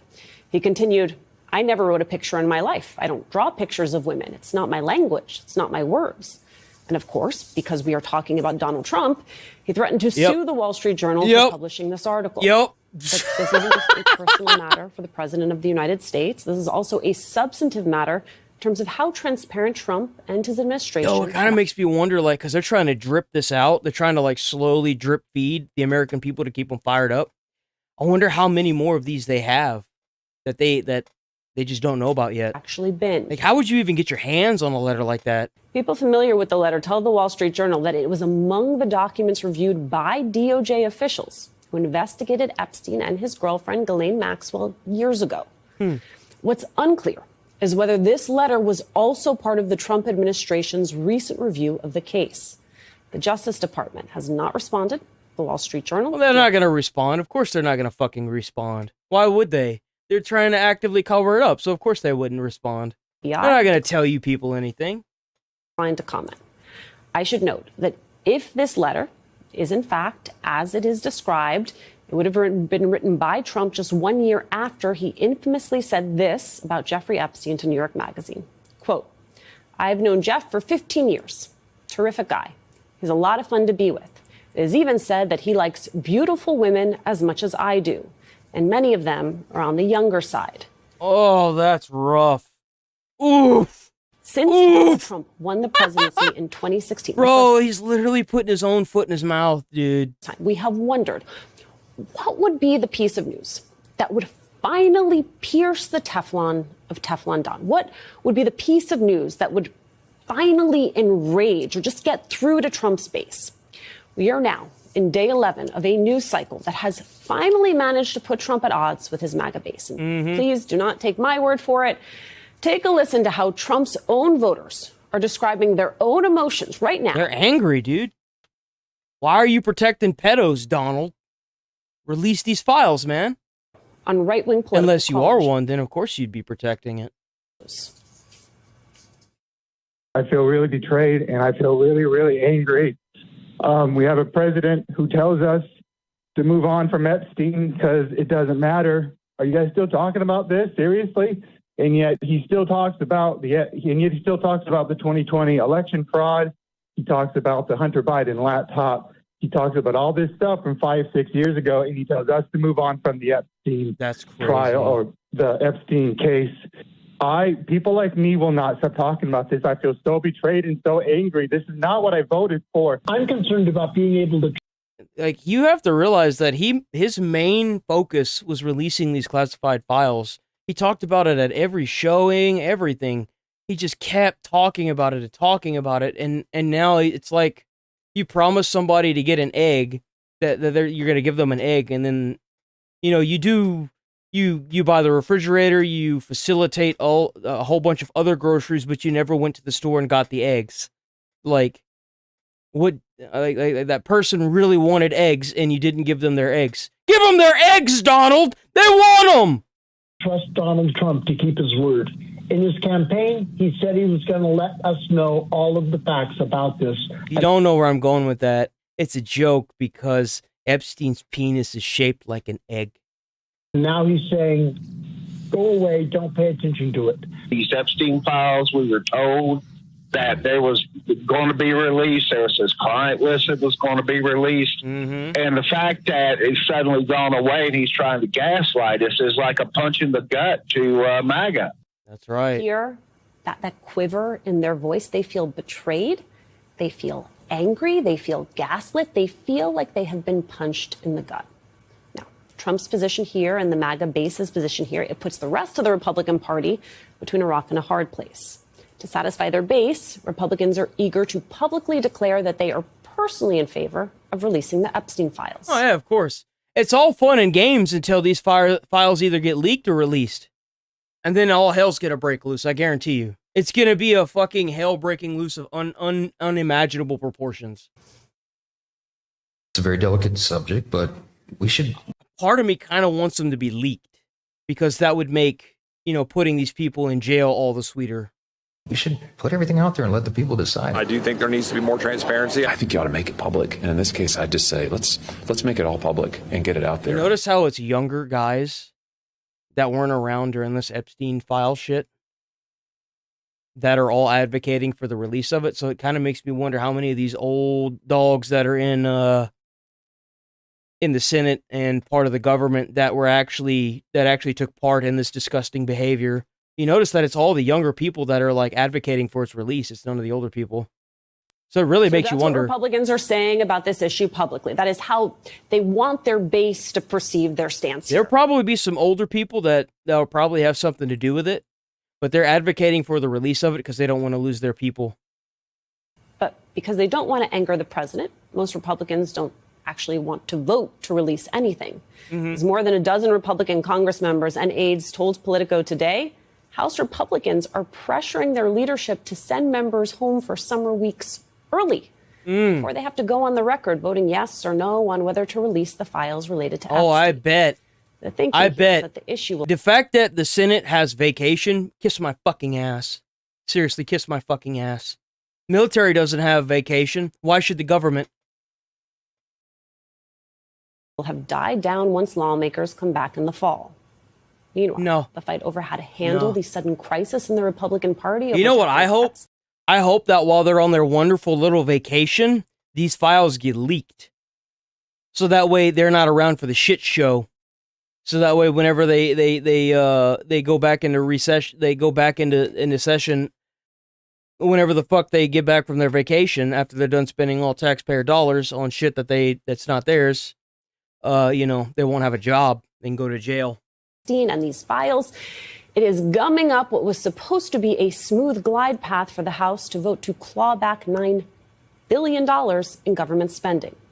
That legislation is currently being debated in the House Rules Committee, but Republicans, I think they actually passed it. Are reportedly trying to use tonight's meeting to create another escape hatch. Yeah, I bet they will vote tonight to put what Politico describes as a likely non-binding resolution on the Epstein files to the floor for a vote. Okay, so bro, you can sit here and come up with any bullshit thing you want.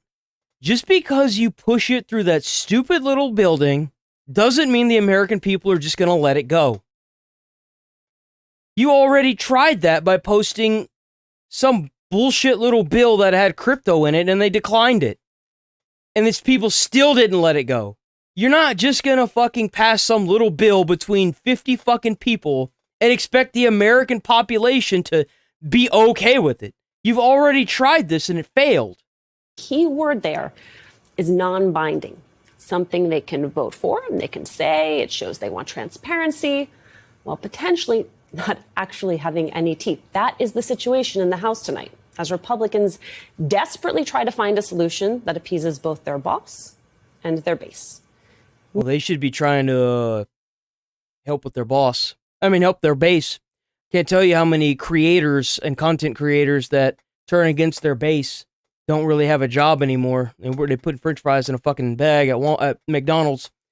So, first and foremost, the American people put your boss above you. Now, if your bosses decide that they don't really care about what they got voted in for, then that's great. We can just vote in somebody else. So you should be more worried about your base, not the boss. Meanwhile, in the Senate, Republican leader John Thune told reporters today he's not hearing any chatter among his conference that they want to vote to force disclosure of the files. Democrats trying you can say it all you want, dumbass, but the social media says otherwise. To put them on the record anyway. Here was Senator Ruben Gallego, Democrat of Arizona, on the Senate floor today. Mr. President, I'm introducing this resolution to require the Department of Justice to release its files related to Jeffrey Epstein. Well, that attempt, it was quickly squashed by Republican Senator Mark Wayne. What a joke. Seriously, what a fucking joke. Oh. Trump fumes over Epstein story, threatens suit. Ooh, what do we got here? This was uploaded a little bit ago. Well, President Trump is hearing this. Another day of growing calls to release those Epstein files. President Trump now directing Attorney General Pam Bondi to ask a court for the release of, quote, pertinent grand jury testimony in the case of the deceased convicted sex offender and the former friend of Donald Trump. The president made that announcement. I love that they're just calling them friends now, dude. It's so great. Based on the ridiculous amount of publicity given to Jeffrey Epstein, I have asked Attorney General Pam Bondi to produce any and all pertinent grand jury testimony subject court approval. This scam perpetuated by the Democrats should end right now. Oh man. Oh, last night in a social media. Remember, you're one person. If you have a bunch of people, anything could be done. Media post saying his decision. We are the majority. They are the minority. Based on the ridiculous amount of publicity given to Jeffrey Epstein, his words. This is the American people saying, we're tired of your bullshit. Release these files. Release these files. You have no reason to keep these from us. We have every right to know about those files as you do. The president also called the Epstein case a, quote, scam perpetuated by the Democrats, while also saying the whole matter should end right now. In response, Attorney General Bondi posted on social media last night that the Justice... President Trump, we are ready to move to the court tomorrow to unseal the grand jury transcripts. Department is, quote, ready to move the court tomorrow to unseal the grand jury transcripts. Meanwhile, President Trump now says he will sue the Wall Street Journal over its latest reporting about a letter Trump allegedly sent to Jeffrey Epstein back in 2003. According to the Journal, the letter was part of a larger gift Epstein's former girlfriend, Ghislaine Maxwell, was preparing. It was an album of dozens of letters from Epstein's friends and associates to mark his 50th birthday. I bet. People who have reviewed the notes tell the Journal the pages are among the documents the Justice Department reviewed when it investigated Epstein and Maxwell years ago. It's unclear whether these documents are part of the Trump administration's recent review. The Journal reports it reviewed the letter bearing Trump's name, describing it as bawdy. The paper writes the letter, quote, contains several lines of typewritten text framed by the outline of a naked woman, which appears to be hand-drawn wrote a picture in my life. If it published, calling it false, malicious, and defamatory. He went on to say he will be suing the Journal, its parent company News Corp, and its owner, Rupert Murdoch. So, Jonathan Lemire, this is an explosive... sue them for what, though? It's not defamation if someone had turned in a letter and it was legit, like... piece. You can read through the details. There's text, dialogue written, typed out. There's a photo, a drawn picture of a woman around it, as well as part of this birthday gift to Jeffrey Epstein more than 20 years ago. Donald Trump says it's not true. He says he's suing. Of course it's not Wall Street true. Journal stands by the story. That's what they always, that's what he's been going off of. It's not true. It's not true. Sort of New York and Beltway media sphere that the Journal had something and had something big, and the White House was trying to squash it. And in fact, as the paper chronicles, there was a phone call Tuesday night with President Trump, which he denied it. Trump himself posted on social media that he called editors at the Wall Street Journal and Rupert Murdoch himself to say, don't run this. And in Trump's accounting, Murdoch said he would try to stop it, but then didn't. So that's some of the backstory here. But this is seemingly a big deal. It's further, the letter, if accurate, suggests more connections between Trump and Epstein. We knew they were friends, certainly. Trump has spoken about that. They've been photographed together. Bro can't hide it. He can't hide it, dude. He really tried. He really tried to hide it.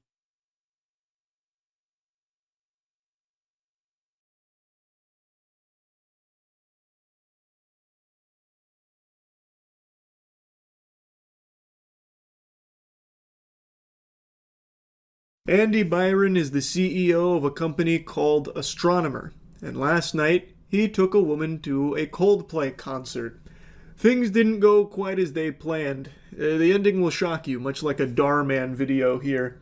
Turns out, Andy Byron is a cheater with Coldplay fever. He brought someone at, what's the name of that one, what's it called?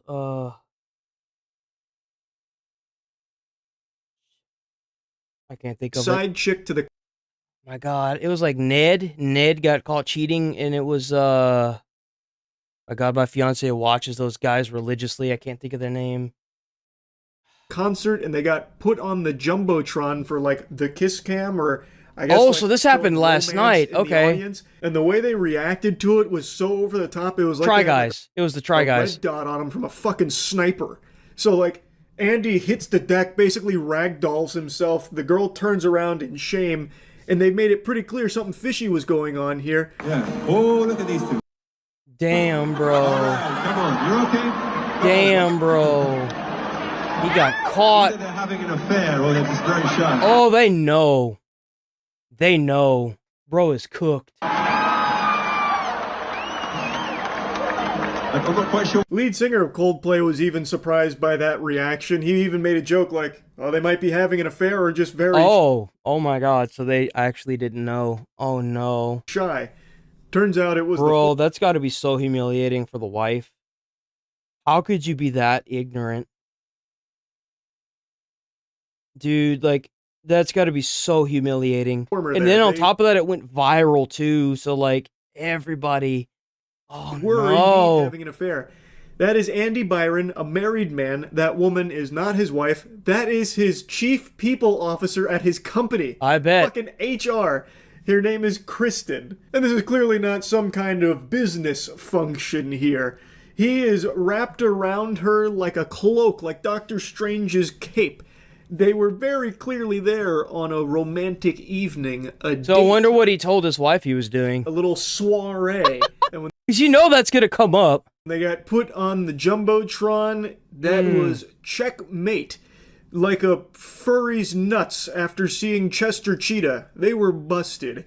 So the reaction made it clear something was Yeah, awry. obviously The internet something did some was digging. wrong. That's how they found out this is Andy Byron, and that woman is Kristen Cabot, or Cabot, something like that, the chief people officer. He is a married man. I don't know if she's also married, I'm not sure, but he 100% is married with a kid. His wife has 100% become aware of this unfaithfulness. Obviously, I mean, it went viral. What an awful way to find out your partner's cheating on you, by the way. Like, my heart goes out to that family, He dude. deactivated all of her socials, and it's looking The best thing she can do is divorce him and take half of everything he owns. like a real mess. That shit is so sad to see. That is just rough. My heart breaks for the family That's here. what I'm saying. This despicable piece of shit is not only cheating on his wife, but he's cheating on his wife with his chief people officer, and doing it publicly, unashamed. At least unashamed until they got put on the Jumbotron, I suppose. And he's not sorry either. That's the crazy part. These people, whenever they do this, they're never going to be sorry that they did the deed. They're going to be sorry that they got caught. That's really what it boils down to. If they were sorry they did the deed, they'd stop and then confess to it before they get caught. Taking her to a Coldplay concert.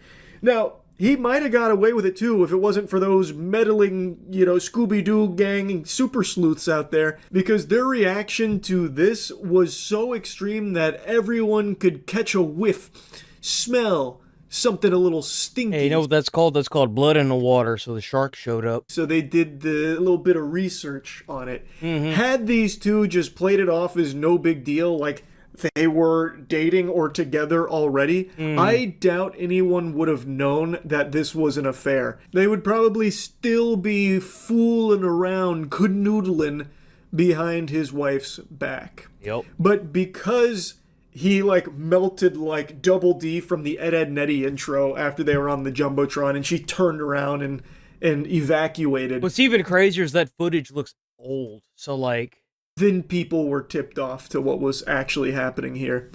Now, as far as I know, there hasn't been an official statement from Andy or Kristen. I bet. I have seen this floating around, but there's no actual source for this. No official source to verify whether or not this is authentic. To me, it seems like a load of fish paste. The first half could potentially be legitimate. It almost seems real about how Andy is acknowledging, the disappointment and apologizing to his wife and family.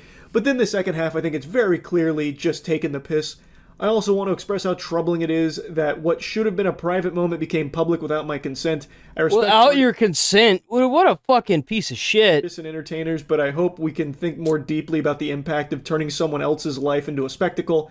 Well, that's what you get for being a fucking cheater, you did. Like I said, they're not sorry that they did the deed. They're sorry they got caught. Friend once sang, "Lights will guide you home and ignite your bones." Hopefully your wife divorces you and takes half your money, bitch. Try to fix you, Andy. Those are What Coldplay a fucking lyrics. piece of shit. There's something else. Hold on.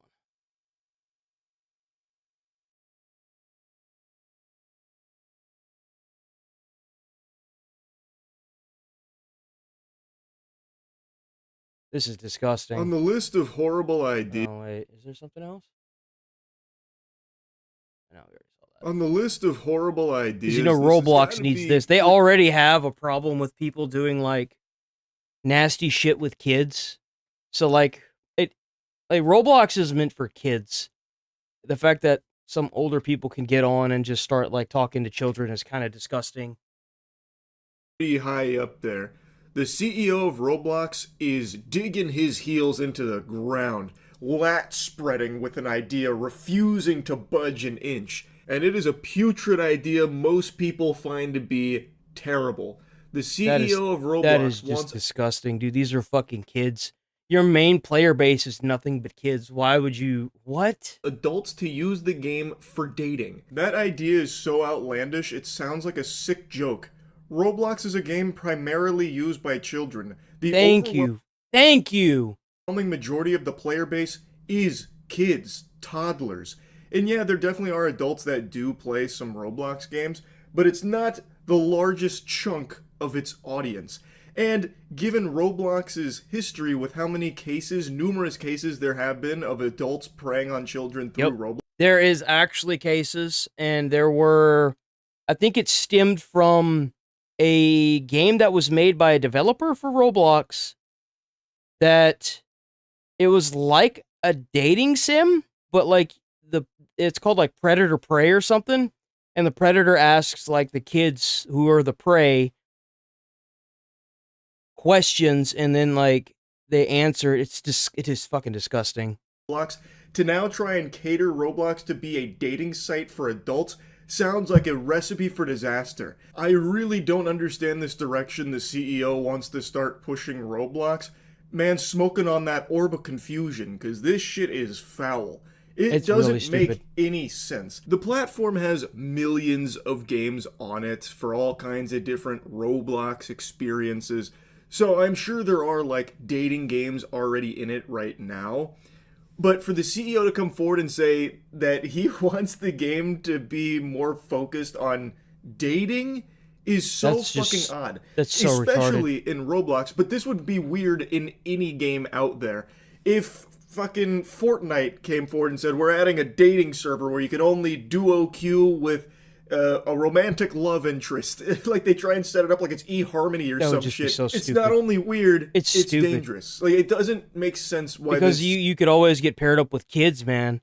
Like it's just stupid. It's really stupid, especially if you can't like put an ID in, like you can't verify your identification like you can on an actual dating site. Like this is gonna be a disaster. It's just stupid. CEO of Roblox wants this to be some kind of core component to Roblox. So the CEO, David Baszucki, has really doubled down on this desire to make Roblox more of a dating experience for adults. Recently in 2020, Bro, I feel like within the next like 5 or 10 years, they're either gonna shut this shit down, or there's gonna be a new CEO running this bitch. That's not. I kind of feel like this guy's a predator. I'm not gonna lie. They did up the maturity rating so they could provide experiences that include blood and crude humor and alcohol and romantic themes. But in order to access that, the users have to prove their age, so they're required to share identification documents to prove it. But as mentioned in this article, there's not a whole lot to stop an underage user from just using their parents' ID. It's just not the best system. It's very easy for a kid to get around that if they just use their parents' ID, and then could end up in a romantic Chuck E. Cheese with a candlelit dinner with Jared Fogle. Anyway, though, the CEO still wants to provide a cozy space for relationships to bloom. Through movie screenings, concerts, and mixers, all hosted in the virtual space, adults can get to know one another on a more intimate level. Why the fuck, dude? Why don't you just launch a fucking dating site? You would definitely have way more success. This is just wrong, and there's so many things that can go wrong with this. Why even take the chance? It's a solution to a modern problem, a loneliness epidemic, as he called it. I'm so tired of people thinking that the loneliness epidemic is something that can be fixed by adding even more things that isolate people. It's the most ass-backwards approach to this ever. Is there a loneliness epidemic, a problem with tons of people being more and more lonely? You bet your sweet bippy there is. You're in denial if you're trying to argue otherwise. People are more isolated from one another than ever because people just go to work and go home and they don't have money for anything else. So they get isolated. And they're too tired because they work all fucking day. Like, most people work like 6 or 7 days straight without a day off, and no one has the time for it anymore because they're too busy trying to make a living. It sucks. There's no balance anymore whatsoever. All of their experiences come through the computer screen now. Very few people are getting the normal socialization that a lot of us growing up took for granted. How the fuck is also getting all of your dating experiences through the Roblox movie theater and pizza joint somehow helping with that loneliness epidemic? It is only exacerbating that issue of keeping you locked indoors away from other human beings. This is not a solution to the problem, it is another symptom of it and only makes the problem worse. What's crazy is, even though he's saying that, the stupidest fucking part about it is people are actually going to do this. It's probably going to be very popular. not the direction to go if you're trying to tackle. There's probably going to be videos on how their date went and all this crazy stuff that's going to go viral. I guarantee you it's going to be very popular. It's going to be stupid as fuck, but it's going to be popular. Watch. Loneliness epidemic. Also, Roblox is probably... People just have the weirdest fucking way to turn the stupidest shit into the most viral thing I've ever seen. It's so annoying. The worst place to do something like this. Again, this platform has had a history of a lot of predators using it, and also some a of lot. them not even... Bro, like, it's like instead of going to the playground now, they just go to these games. Being like taken down by Roblox themselves. So Roblox doesn't have a great track record when it comes to protecting kids on it. So I am not very confident that somehow Roblox dating is going to be, you know, all buttoned up where it's 100% always only adults going on dates in the first place. Yep. I feel like this is going to be a really, really messy, terrible thing that parents should be a little concerned with. It really is a fucking baffling decision, because Roblox is a gaming platform. I just don't understand how they could be so fucking greedy. It's just totally greed. There's nothing else to it. It's all greed.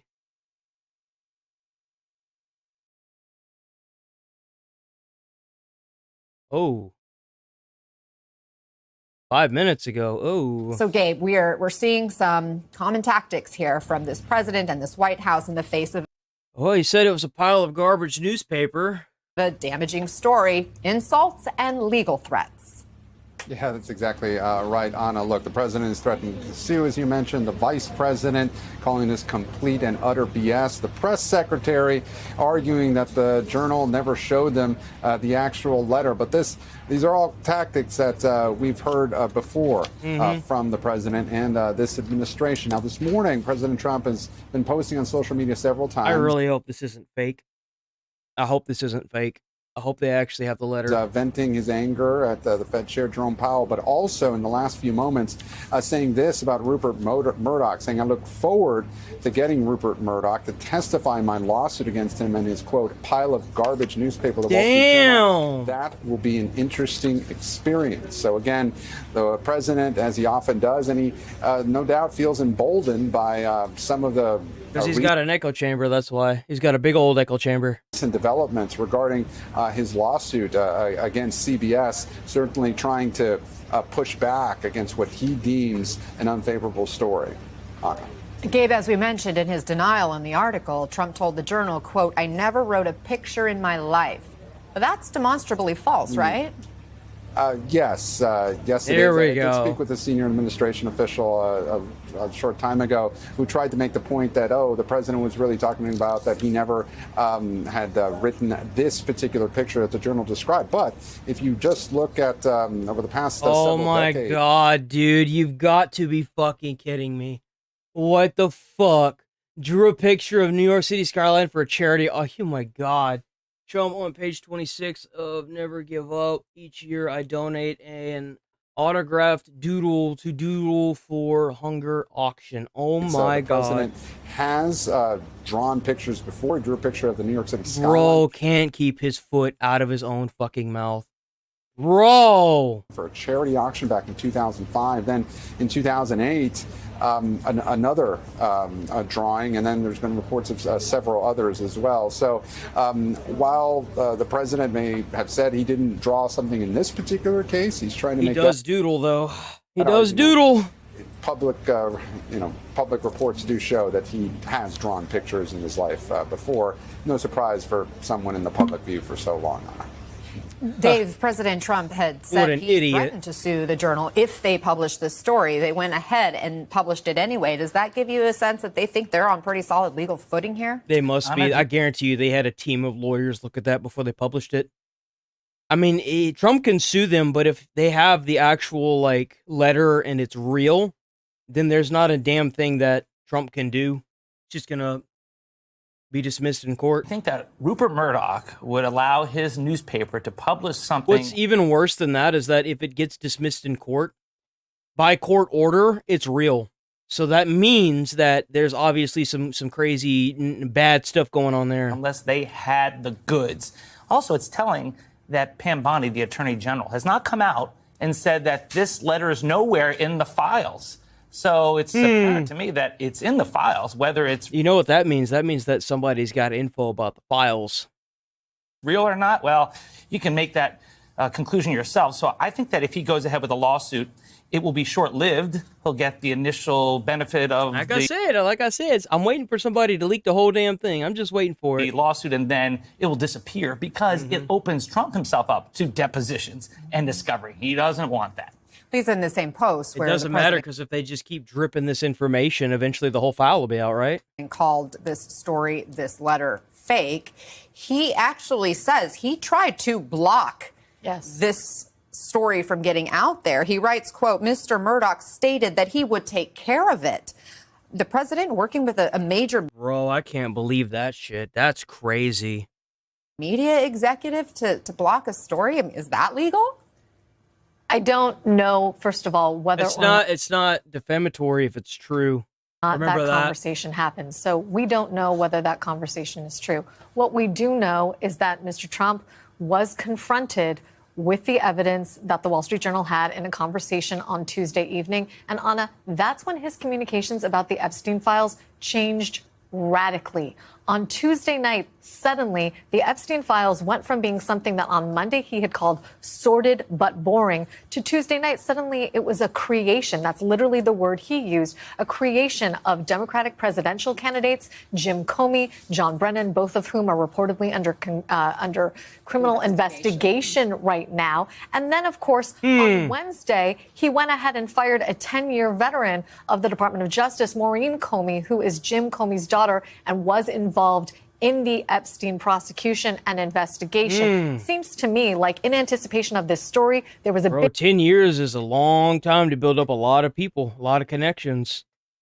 Big effort afoot at the White House, not only to quash the story, but to try and shift the narrative around Jeffrey Epstein. Now, of course, they're saying they're going to go after the grand jury testimony. And that itself is telling, because grand jury testimony, as Dave well knows, is not the entirety of the file. It's a portion of the file. But the fact that they want it not only shows so little regard for the victims who are likely in that grand jury testimony, several of whom testified at the trial of Jeffrey Epstein's co-conspirator, Ghislaine Maxwell, but it also may not be something that a court is willing to grant. And they must know that. This is their effort to, again, shift the narrative, try and convince the public that they really want these files to come out in the open, while knowing at the same time If they that really want them to come out in the open, they should just fucking release them.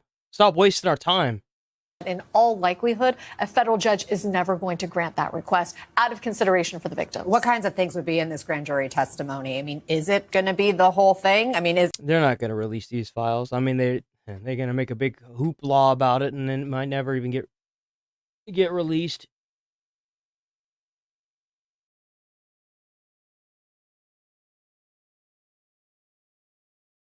Moodang is getting been warning old. us about. There it is. It's already breathing fire. It has guns. It breathes fire. Oh! Do you know what this reminds me of? This is really funny. This just reminds me of Super Mario World. I didn't even realize that, but these are basically like, you know, Bowser's kids in Super Mario World. Yeah, they do look like it now that he said The day that Moodang kills someone, man, that's going to be a crazy day. Let me just tell you that. This is what Asmon has been. That's crazy.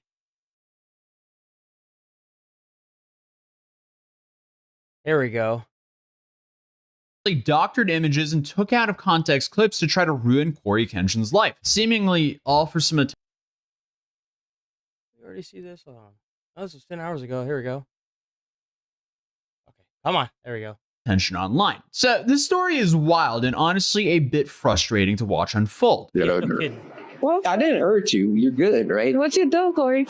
That was the She's first laughing out and of smiling. context and worrying She's laughing and smiling, so of course, like, clip that I saw on the internet recently about this whole situation, and we'll get into the details of that one shortly. As today, we're talking about Corey Kenshin, one of the largest gaming creators on the platform. he had for what I understand, he had no known allegations or anything crazy. Now at the center of a controversy involving emotional abuse allegations, viral TikToks, doctored screenshots, and a whole lot of internet sleuthing gone sideways. So let's break down exactly what happened, what's being claimed, and what's been clarified, because there's a whole lot here. And this whole situation just kind of feels like less of a call out and more of a public therapy session that spiraled into a career hit job. But starting on July 13th, a TikToker going by Panda Ninja Official posted a video as a part of this like bacon avocado trend. If you're not familiar, that's one of these like TikTok trends where people reveal some sort of secret about themselves in the middle of a video, just kind of hidden in there. And in this video, the secret was I dated Corey Kenshin and he hurt me really bad.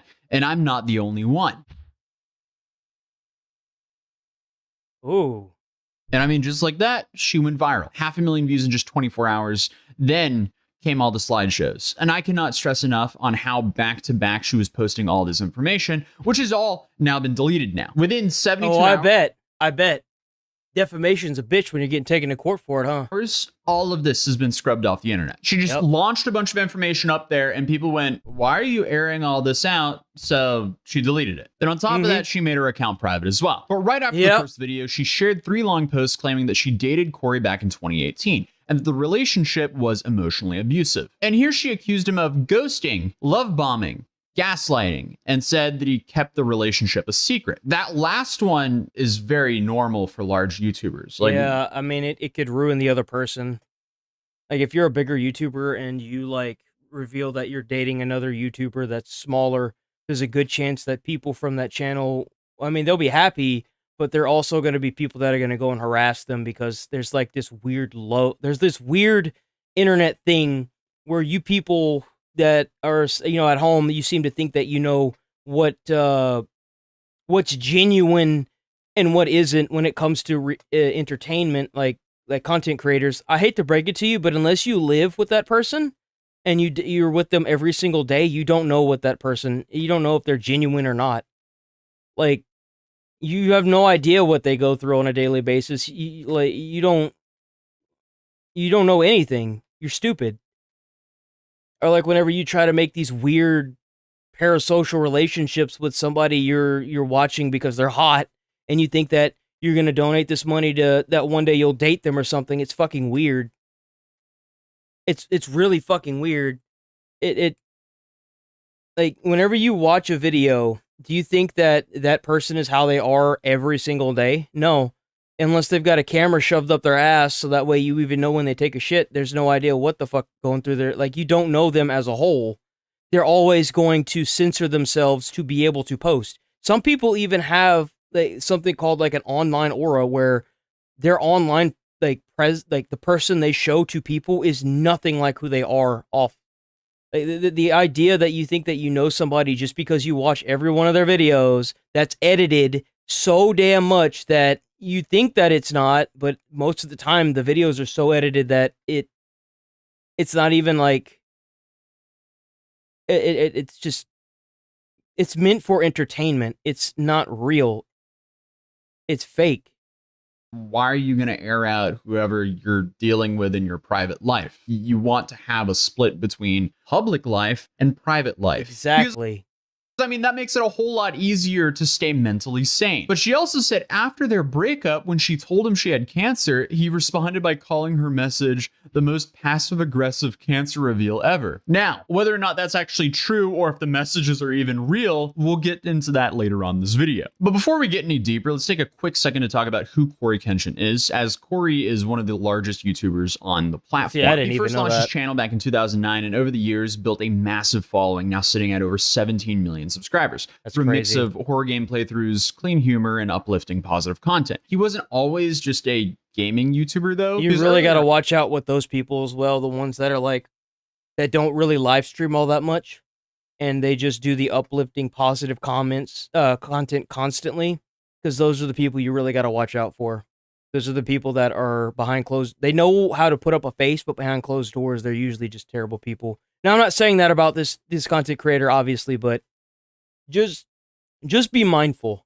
On, Corey made home skits and comedy sketches, but eventually pivoted into the horror gaming space. And that's where he really blew up. If you were on YouTube at like the peak of the Five Nights at Freddy's era, you basically could not miss the guy. And despite going on multiple hiatuses, seriously, this dude has disappeared from the platform like 15 times, but he always returns to continue to crush it. At this point, it's safe to say he has one of the most loyal fan bases out there, which he refers to as a samurai. I guess there's just like a common theme where horror game creators have a name for their audience. But hey, that's part of why the situation is so jarring, because Corey had almost no controversies attached to his name in over a decade on this platform. No scandals, no drama, no wild call-outs. He's always been kind of like a good guy on YouTube. Family-friendly, faith-based, wholesome content. Yeah, and that's what you got to watch out for right there.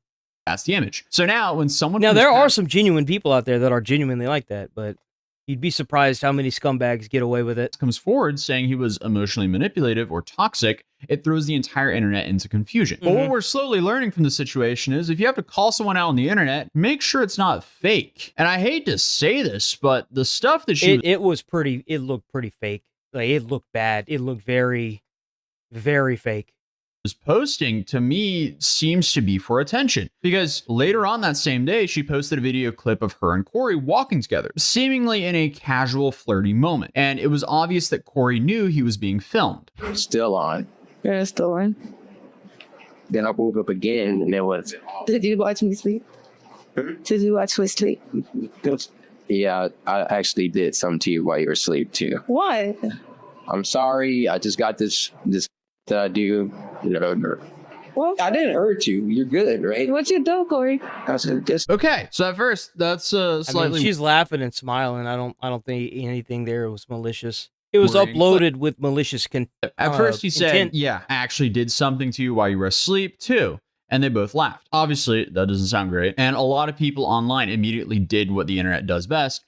Clip, quote, outrage, repeat. Some users started suggesting that Corey had admitted to doing something non-consensual. People were tweeting all about it, trying to reframe it as like some sort of confession. But here's the thing. The accuser came forward herself the next day on July 14th and said, hey, I was never SA'd. She emphasized that her claims were about emotional manipulation, not physical abuse. So she then went live on TikTok with another creator and clarified again, no SA, no physical harm. When the actual person in the video is laughing in the moment and then later on says, no, nothing happened, you kind of have to ask, what was the goal here? Yeah, what was the point? Once that clip is out in the world, context doesn't matter for a lot of people. A lot of people will see that clip and go, oh, that's crazy that happened. I don't like this guy anymore. And just like that, he could have lost a good chunk of his audience. I saw the clip and saw that she was laughing, and I was like, oh, she doesn't give a fuck.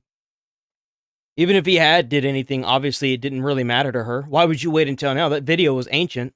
If they didn't look into it any further. And this is why I'm making this video, even though I normally don't cover topics like this. Not like, I never said that he SA'd me ever. And I'm going to reiterate that because, whoever comes in here new and stuff like that, I just want people to understand I never said that at all. This was literally not intended to attack.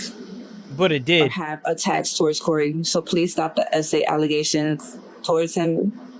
That is not true. I just don't understand why you would upload the video. Like, obviously the intent for that video was very malicious. Not what I said. And while she says, I never said he SA'd me, she definitely implied it. But she absolutely implied it. It was people online pretty quickly put together that the screenshots were doctored. According to this user on Twitter and others, someone who helped make the Xbox screenshots came forward saying the messages were fake. So there it is. Allegedly, someone helped her fabricate this entire text exchange. Now, we're in this whole, like, is this fan fiction territory? Like, what is this? Even still, though, Panda Ninja, she stood by her overall story. She said that she never meant to cancel Corey. She just wanted to speak her truth and process the emotional. You can't cancel nobody now. You know what people do whenever you try to cancel them? If they're getting money, they're not gonna stop. Why would they? Take them to court and put them in jail. If not, fuck off with this cancel culture shit. It doesn't do anything. When you're posting TikToks with dramatic music, the worst thing you can do as a content creator, if you get cancel cultured for something like that and you didn't do anything, just ignore it. If you're not going to court, then just ignore it. It'll fuck off. Like, seriously. The worst thing you can do is bring it to light on your channel, because then it just makes it all that more surreal. But if you didn't do anything and you're not being taken to court, there's no charges being pressed, Just fucking ignore it. Private conversations, and of course, captions like "he never cared," and then wrapping that into like this whole like it's not about canceling. I don't understand what the goal is here, because obviously there's going to be a large group of people on the internet who will go into this witch hunt mode, especially since he's a large creator. And honestly, I don't They're even trying see to find anything they can to defame him, pretty much. anything cancelable here. This is just her airing out their breakup and dirty laundry. Because I mean, the main allegations here are ghosting, love bombing, gaslighting, and keeping. I mean, that's typically what people do whenever they break up with somebody. They ghost you because they're done with you. They're moving the fuck on. Maybe you should do the same. Maybe you should do the same. If you're not married and you date for however long, doesn't matter, and they're done with you, and you know, like every situation is different, but if they've moved on, they've moved on. They want to move on with their life. Their relationship. You should do the same. It's healthy to move on. Secret. That just sounds like a typical bad short-term relationship that didn't work out. Yep. I feel like if anything, this is for a therapist or a close group of friends. If it's still irking you 8 years later and no crime was committed. And then obviously to top it all off, Panda's former roommate came forward to share her side of the things. I had literally just posted a video about my experience with a woman who accused Corey Kenshin of emotional abuse and found out that apparently you guys managed to figure it out and weasel it out of her within 7 hours that she was lying. Mm-hmm. Let me add a little bit of extra third-party context here. This is little 21-year-old me and Nami at the time. Notice that the side of her head is shaved. I'm saying this because even though the timeline wasn't confirmed based off of the videos that she posted and the messages that she was trying to circulate, not having a timestamp, I'm pretty sure this was around the time I lived with her, if not slightly before. When we did live together, she did very briefly tell me about Corey, but more in like we didn't actually date. We just kind of talked, but because he was busy with YouTube stuff, it didn't work out. Okay, well, that sounds very interesting, but it gets worse. But while I lived with her, before I even moved out here in May of 2017, she was already actively dating someone, a mutual friend of ours who I will not name because he's not into the drama. It's been 8 years. And immediately after they broke up, she was dating somebody else. So things just didn't really add up. You know what I'm saying? That's crazy. Not to mention, there's going to be a lot of people who know her and are going to be able to call her out because we had a humongous friend group in K-Town in New York. So really interesting to see how many people are willing to come out and tell you guys that they know for a fact that she's lying because she's just always kind of been a shady person. So according to one of Panda's roommates from this time, Panda has always been shady. That's interesting. Doesn't seem like the people who are around the situation, even back in 2018, think the accusations are true. So what's the reaction online? Well, it's kind of obviously it's probably split by now, but I'd imagine that it was.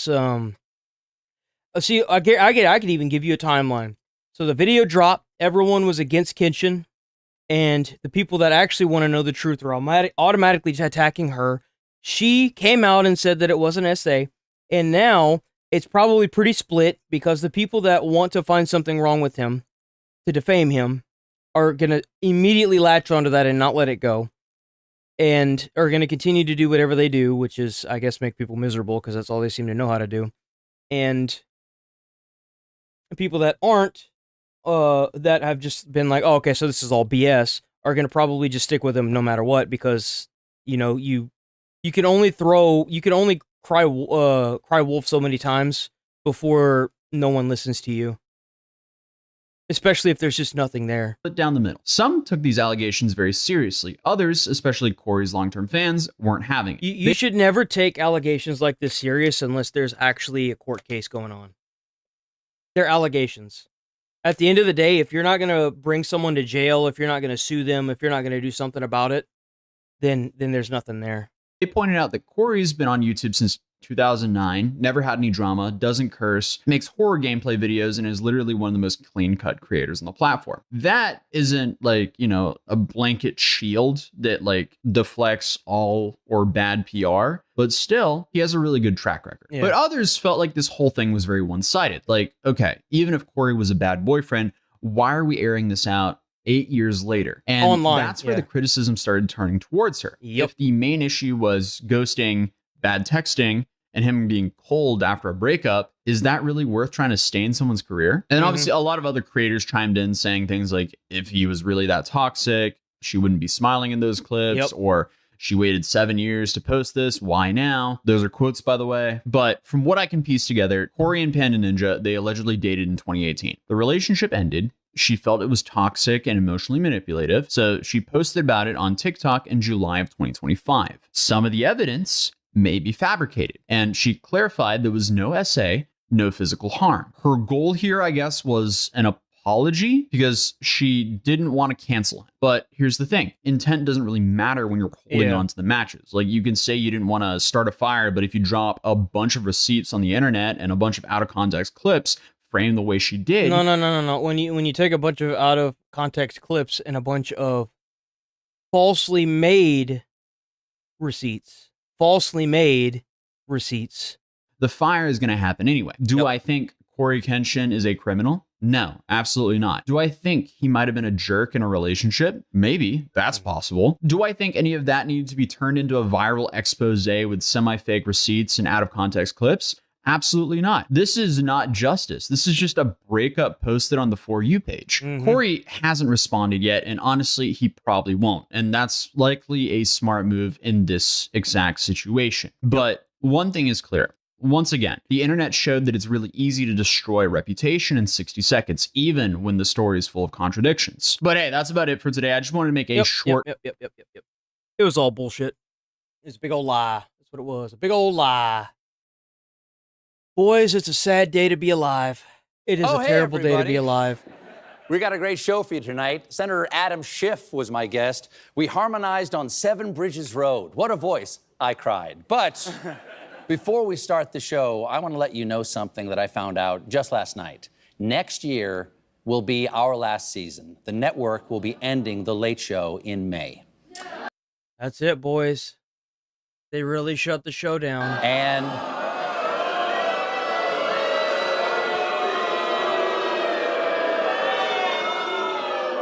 yeah, I share your... That's a terrible day to be alive, man. It's not just the end of our show, but it's the end of The Late Show on CBS. I'm not being replaced.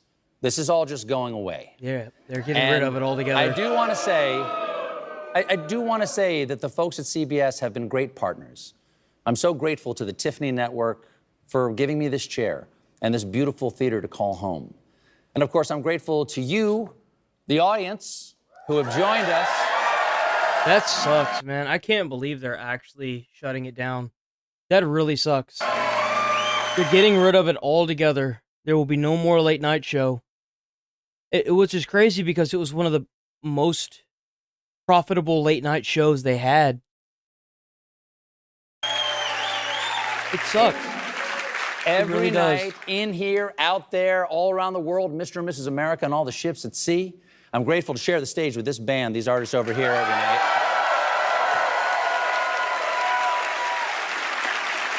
And I am extraordinarily, deeply grateful. From what I've heard, it has to do with them settling a lawsuit.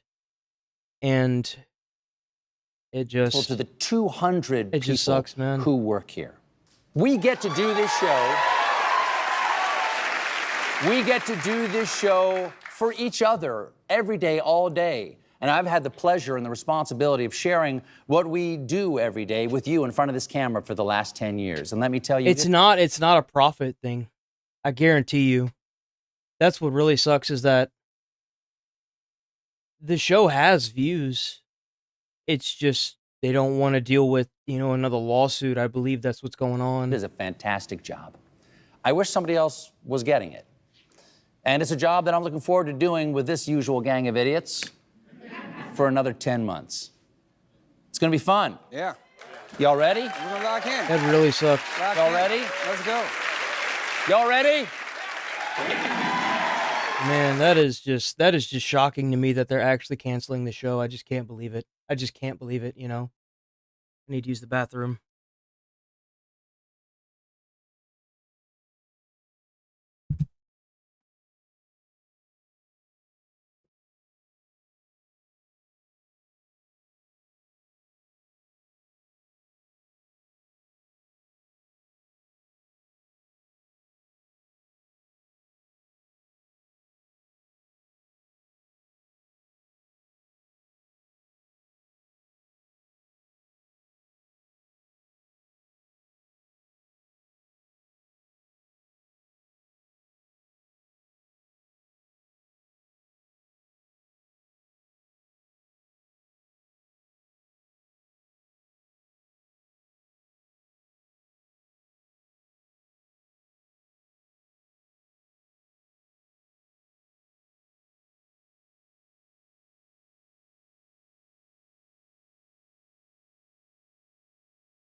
Okay.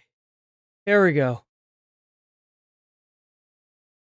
The Wall Street Journal not only released an article, today they're getting sued as well for this article about Donald Trump's connection to Jeffrey Epstein. It's explosive. It's about a letter Trump sent to Epstein with supposedly a drawing of a naked woman by Trump, along with a little poem which talks about a wonderful secret that Jeffrey Epstein and Trump share. We will go through all the evidence because there's a lot to this. You are very silly if you jump to conclusions on a story this big with this wide of implications. Let's set the stage because we're going to take our time going through this. The president's behavior during the run-up to this Epstein file leak has been absolutely strange. Are you still talking about Jeffrey Epstein? It's pretty boring stuff. It's sordid, but it's boring. You don't want to affect people's lives if it's phony stuff in there, because there's a lot of phony stuff. You know, these files were made up by Comey.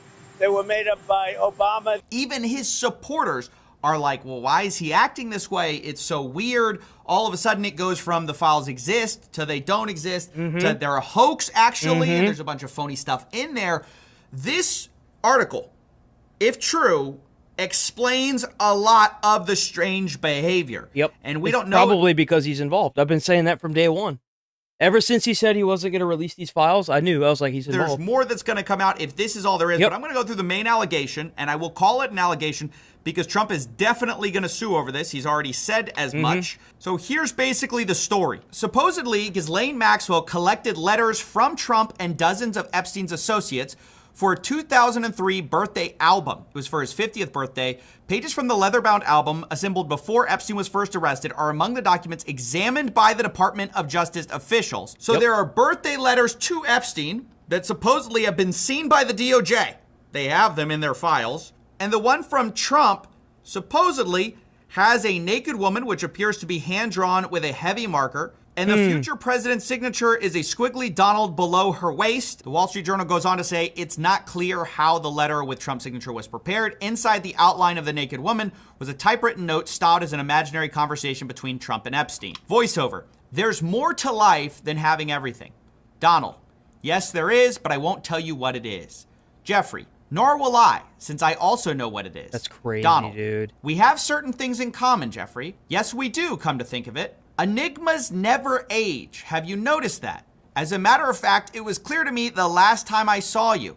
And the final line is, a pal is a wonderful thing. Happy birthday, and may every day be another wonderful secret. Obviously, that is an insane thing to write. It is. To what later would be found out to be one of the world's most prolific files. But there's also two lines in there which are horrendous. One, enigmas never age. That's just a strange line. It is. It's a very incriminating sounding line. We don't know what it means exactly. And then also we see, may every day be another wonderful secret. Of course, this all written inside the outline of a naked woman kind of tells you what secret they may be talking about there. Yep. Now we're going to go over Trump's response, and then of immediately, in Trump fashion, tries to fire everything he can.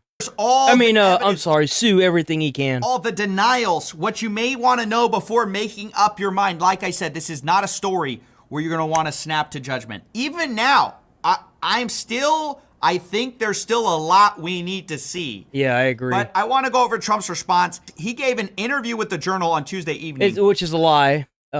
He has drawn. He's drawn for... He used to draw pictures for something to do with hunger. Like it's like Doodle for Hunger or something. And you draw pictures and then you donate it, and then they sell the drawing and then they get money, and then they use that to fight hunger. And he denied writing the letter or drawing the picture. Quote, "This is not me. This is a fake thing. It's a fake Wall Street Journal." He did it story. once in 2008 and then another time in 2005, I think. In my life, I don't draw pictures of women, he said. It's not my language. It's not my words. He told the Journal he was preparing to file a lawsuit if it published the article. I'm going to sue the Wall Street Journal just like I sued everyone else. I mean, I would assume that the Wall Street Journal got lawyers and sat them down before they published this. So I would go based on that there's a good chance that this is just going to fall flat. What do we make of this? Before we jump into the evidence, before we jump into all the reactions, both public and of the people involved, let's just talk about what this could mean. The denial puts Trump in a very particular position. because if it later comes out and turns out to be true, it's worth saying the Wall Street Journal did not publish a photo of the letter, which everyone's been asking for. There are a lot of reasons. Yeah, I'm kind of wondering why they wouldn't just publish the photo and like kind of blur out what is, obviously not good. Not to publish it, maybe your source didn't allow it, but that's a huge part that could come out that changes the whole landscape of this, right? Mhm. If it comes out, it's very devastating because you wouldn't lie about something like this if you thought it was no big deal. Right? Yeah.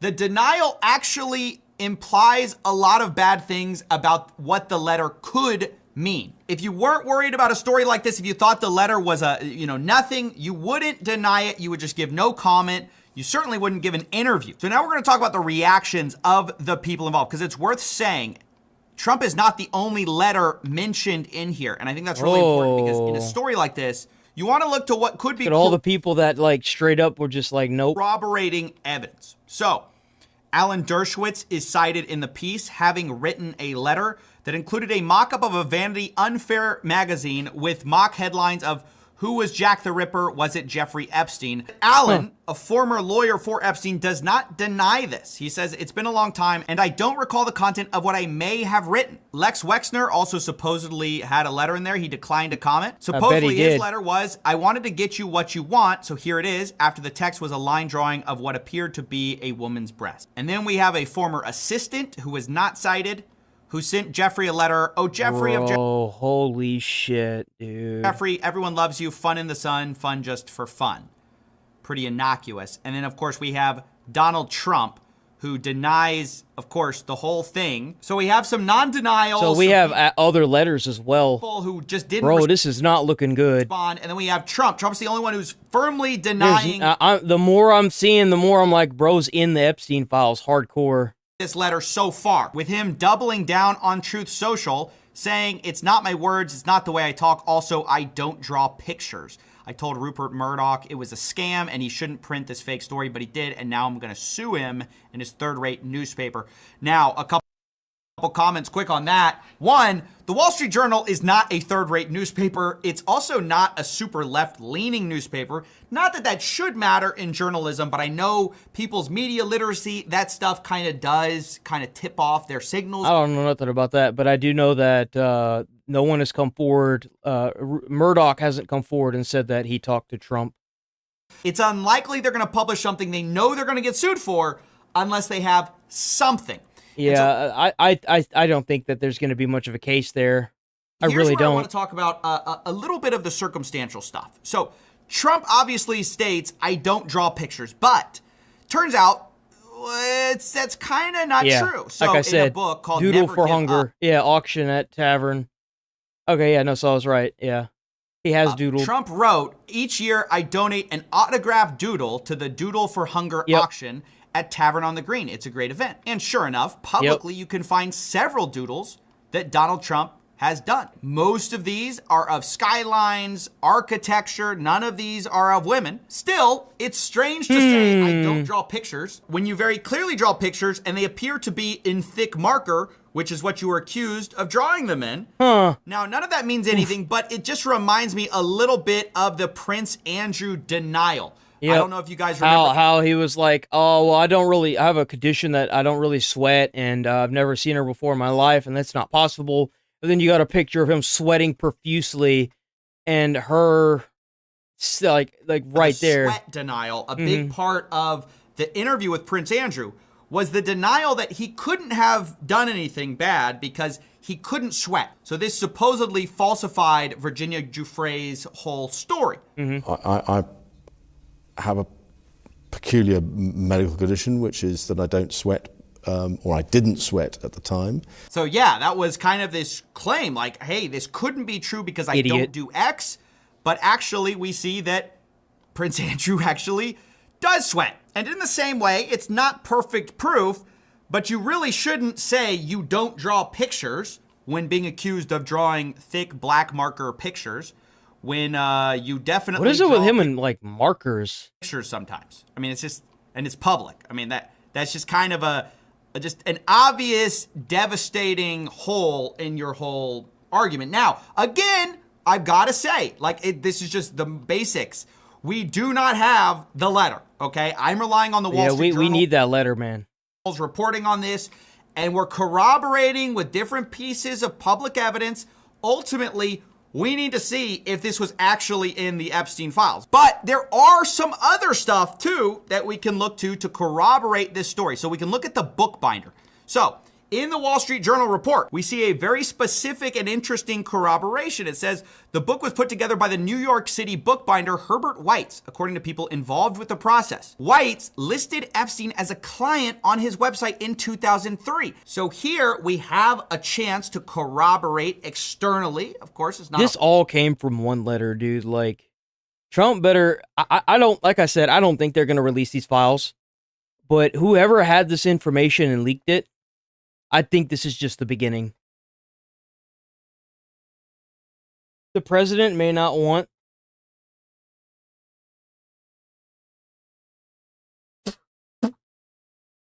it's like a damn hair attacking me. What the hell? The president may not release these files, but I guarantee you there are people that are going to leak this information regardless. I could almost promise you. So you keep passing your stupid little bills and declining the release of these files. And whoever's behind the scenes that's leaking this is just going to keep leaking it. So you do you, and we'll get the information regardless. Full corroboration. This is way too big to cover up. Have a chance to look to see, was it actually on his website, right? So if we go to the archive, we see in 2003 at weitzcoleman.com, we see a client list, and we see Jeffrey Epstein is listed on it with a different spelling of Jeffrey, I should note. And this says, people for whom we have bound up books and albums. This is another piece of circumstantial evidence that makes it hard to believe it's just fully made up. Now, you can believe something in the middle. You can believe that the letter exists and the Wall Street Journal saw it and somebody invented it, right? Like, there are a lot of options here. But the idea that, okay, the Wall Street Journal is just fully inventing this story. They're releasing something with literally no evidence. They're just fabricating it all. Yep. But citing all these different people, citing third-party stuff that you can fact-check publicly, that's a piece of evidence to think about. Now, we're going to talk about the public reactions to this. We have Caroline Leavitt, the press secretary, saying the Wall Street Journal published a hatchet job with a fake birthday letter that's supposedly from 2003.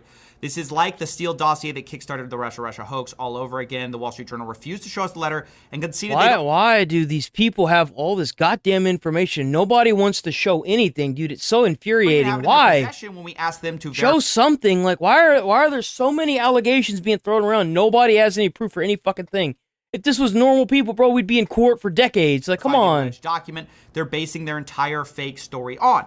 Then you have Dan Walken saying the amount of people who think publications, the scope of the Wall Street Journal, just put explosive stuff out about a public figure without well-established authentication procedures and running it through a team of lawyers know literally nothing about journalism. Charlie Kirk says this is not how Trump talks at all. I don't believe it, referring to the actual It's a poem, you idiot. It's not. It's a poem. Letter's contents. Specifically, people picked up on the idea that Trump says enigma in the writing of it. In fact, Trump writing at all, some people find that hard to believe. J.D. Vance says, forgive my language, but believe it or not, he actually did go to school at some point, right? Story is complete and utter bull. The Wall Street Journal should be ashamed of publishing it. Where's the letter? Would you be shocked to learn they never showed it to us before publishing it? Does anyone honestly believe this sounds like Donald Trump? Of course, then you have a response to that where somebody says, Carson's an enigma to me. This is clearly debunking the idea that the word enigma is not in Trump's vocabulary. Now, Carson's an enigma to me. So that clearly debunks the idea that he couldn't have written this because enigma wasn't in his vocabulary. It actually is. So from where I'm sitting, the letter is odd, but it also is in line with some of these other letters from people like Lex Wexner. It's also in line with some of the doodles that Trump has publicly made. And it is also in line with Trump's recent odd behavior with the Epstein files, where he keeps setting up the idea that there's this big hoax coming, that there's phony stuff in there. And that actually is the most persuasive piece of evidence, Trump's own behavior in this weird meltdown, more than anything which has convinced me. Because on the one hand, there are some things which would tilt in the favor of it not being Trump, right? The very fact that it's a letter. The prose of the letter is a bit strange. And then you also have the fact that, okay, if the DOJ had this during the Biden years, why didn't it come out, right? It didn't come out because I guarantee you there are some Democratic senators on there as well.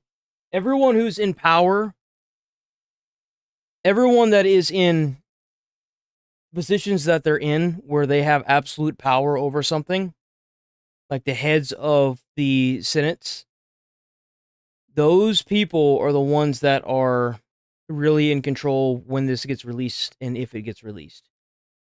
And I guarantee you they've dipped their toes into this case and have some part to take in it. I guarantee you.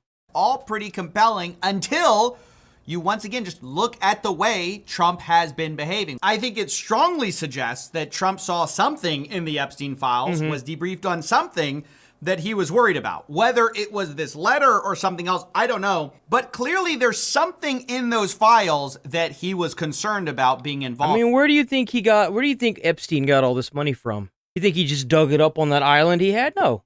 Someone was funding all of this. A lot of money, a lot of people were funding this.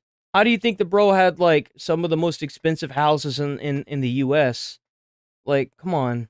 I think we need a full declassification of these files, except for the CSAM and victims. Now, to the declassifying comment, Donald Trump, based on this, has posted, based on the ridiculous amount of publicity given to Jeffrey Epstein, I have asked AG Pam Bondi to produce any and all pertinent grand jury testimony subject to court approval. This scam should end right now. And Pam Bondi has said, President Trump, we are ready to move on the court tomorrow to unseal the grand jury transcripts. I think that ultimately it needs to be everything or nothing. You can't give a little bit at this point. With the level of allegations being leveled against our president, that he would send pretty incriminating letters to the world's most notorious pedophile. Now, again, before. I think that he knows that he's cooked if he releases these files. I'm almost fairly certain. Fairly certain he knows he's cooked if he releases these files, man. There's no way he's not.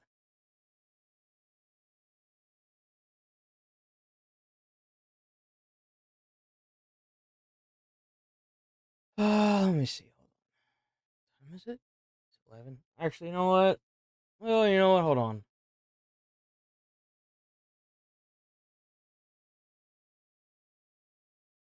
It's probably all going to be Epstein, right?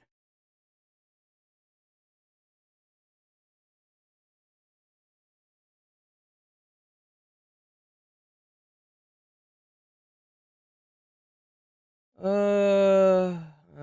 don't really see anything else. Yeah.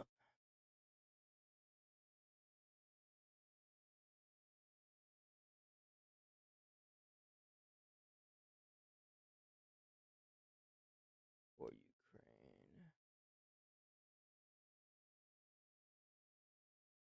All right. I think I'm gonna go ahead and end it here today. Ain't nobody watching. Oh, well, actually, you know what? I think there might be some peeps watching. Hold on. Is there anybody watching? I think we might have like one. No? You got nobody on Kicker. Got one person on Twitch. Got one person. We gonna roll up out of here for the day, man. I'm tired. It's been a long week.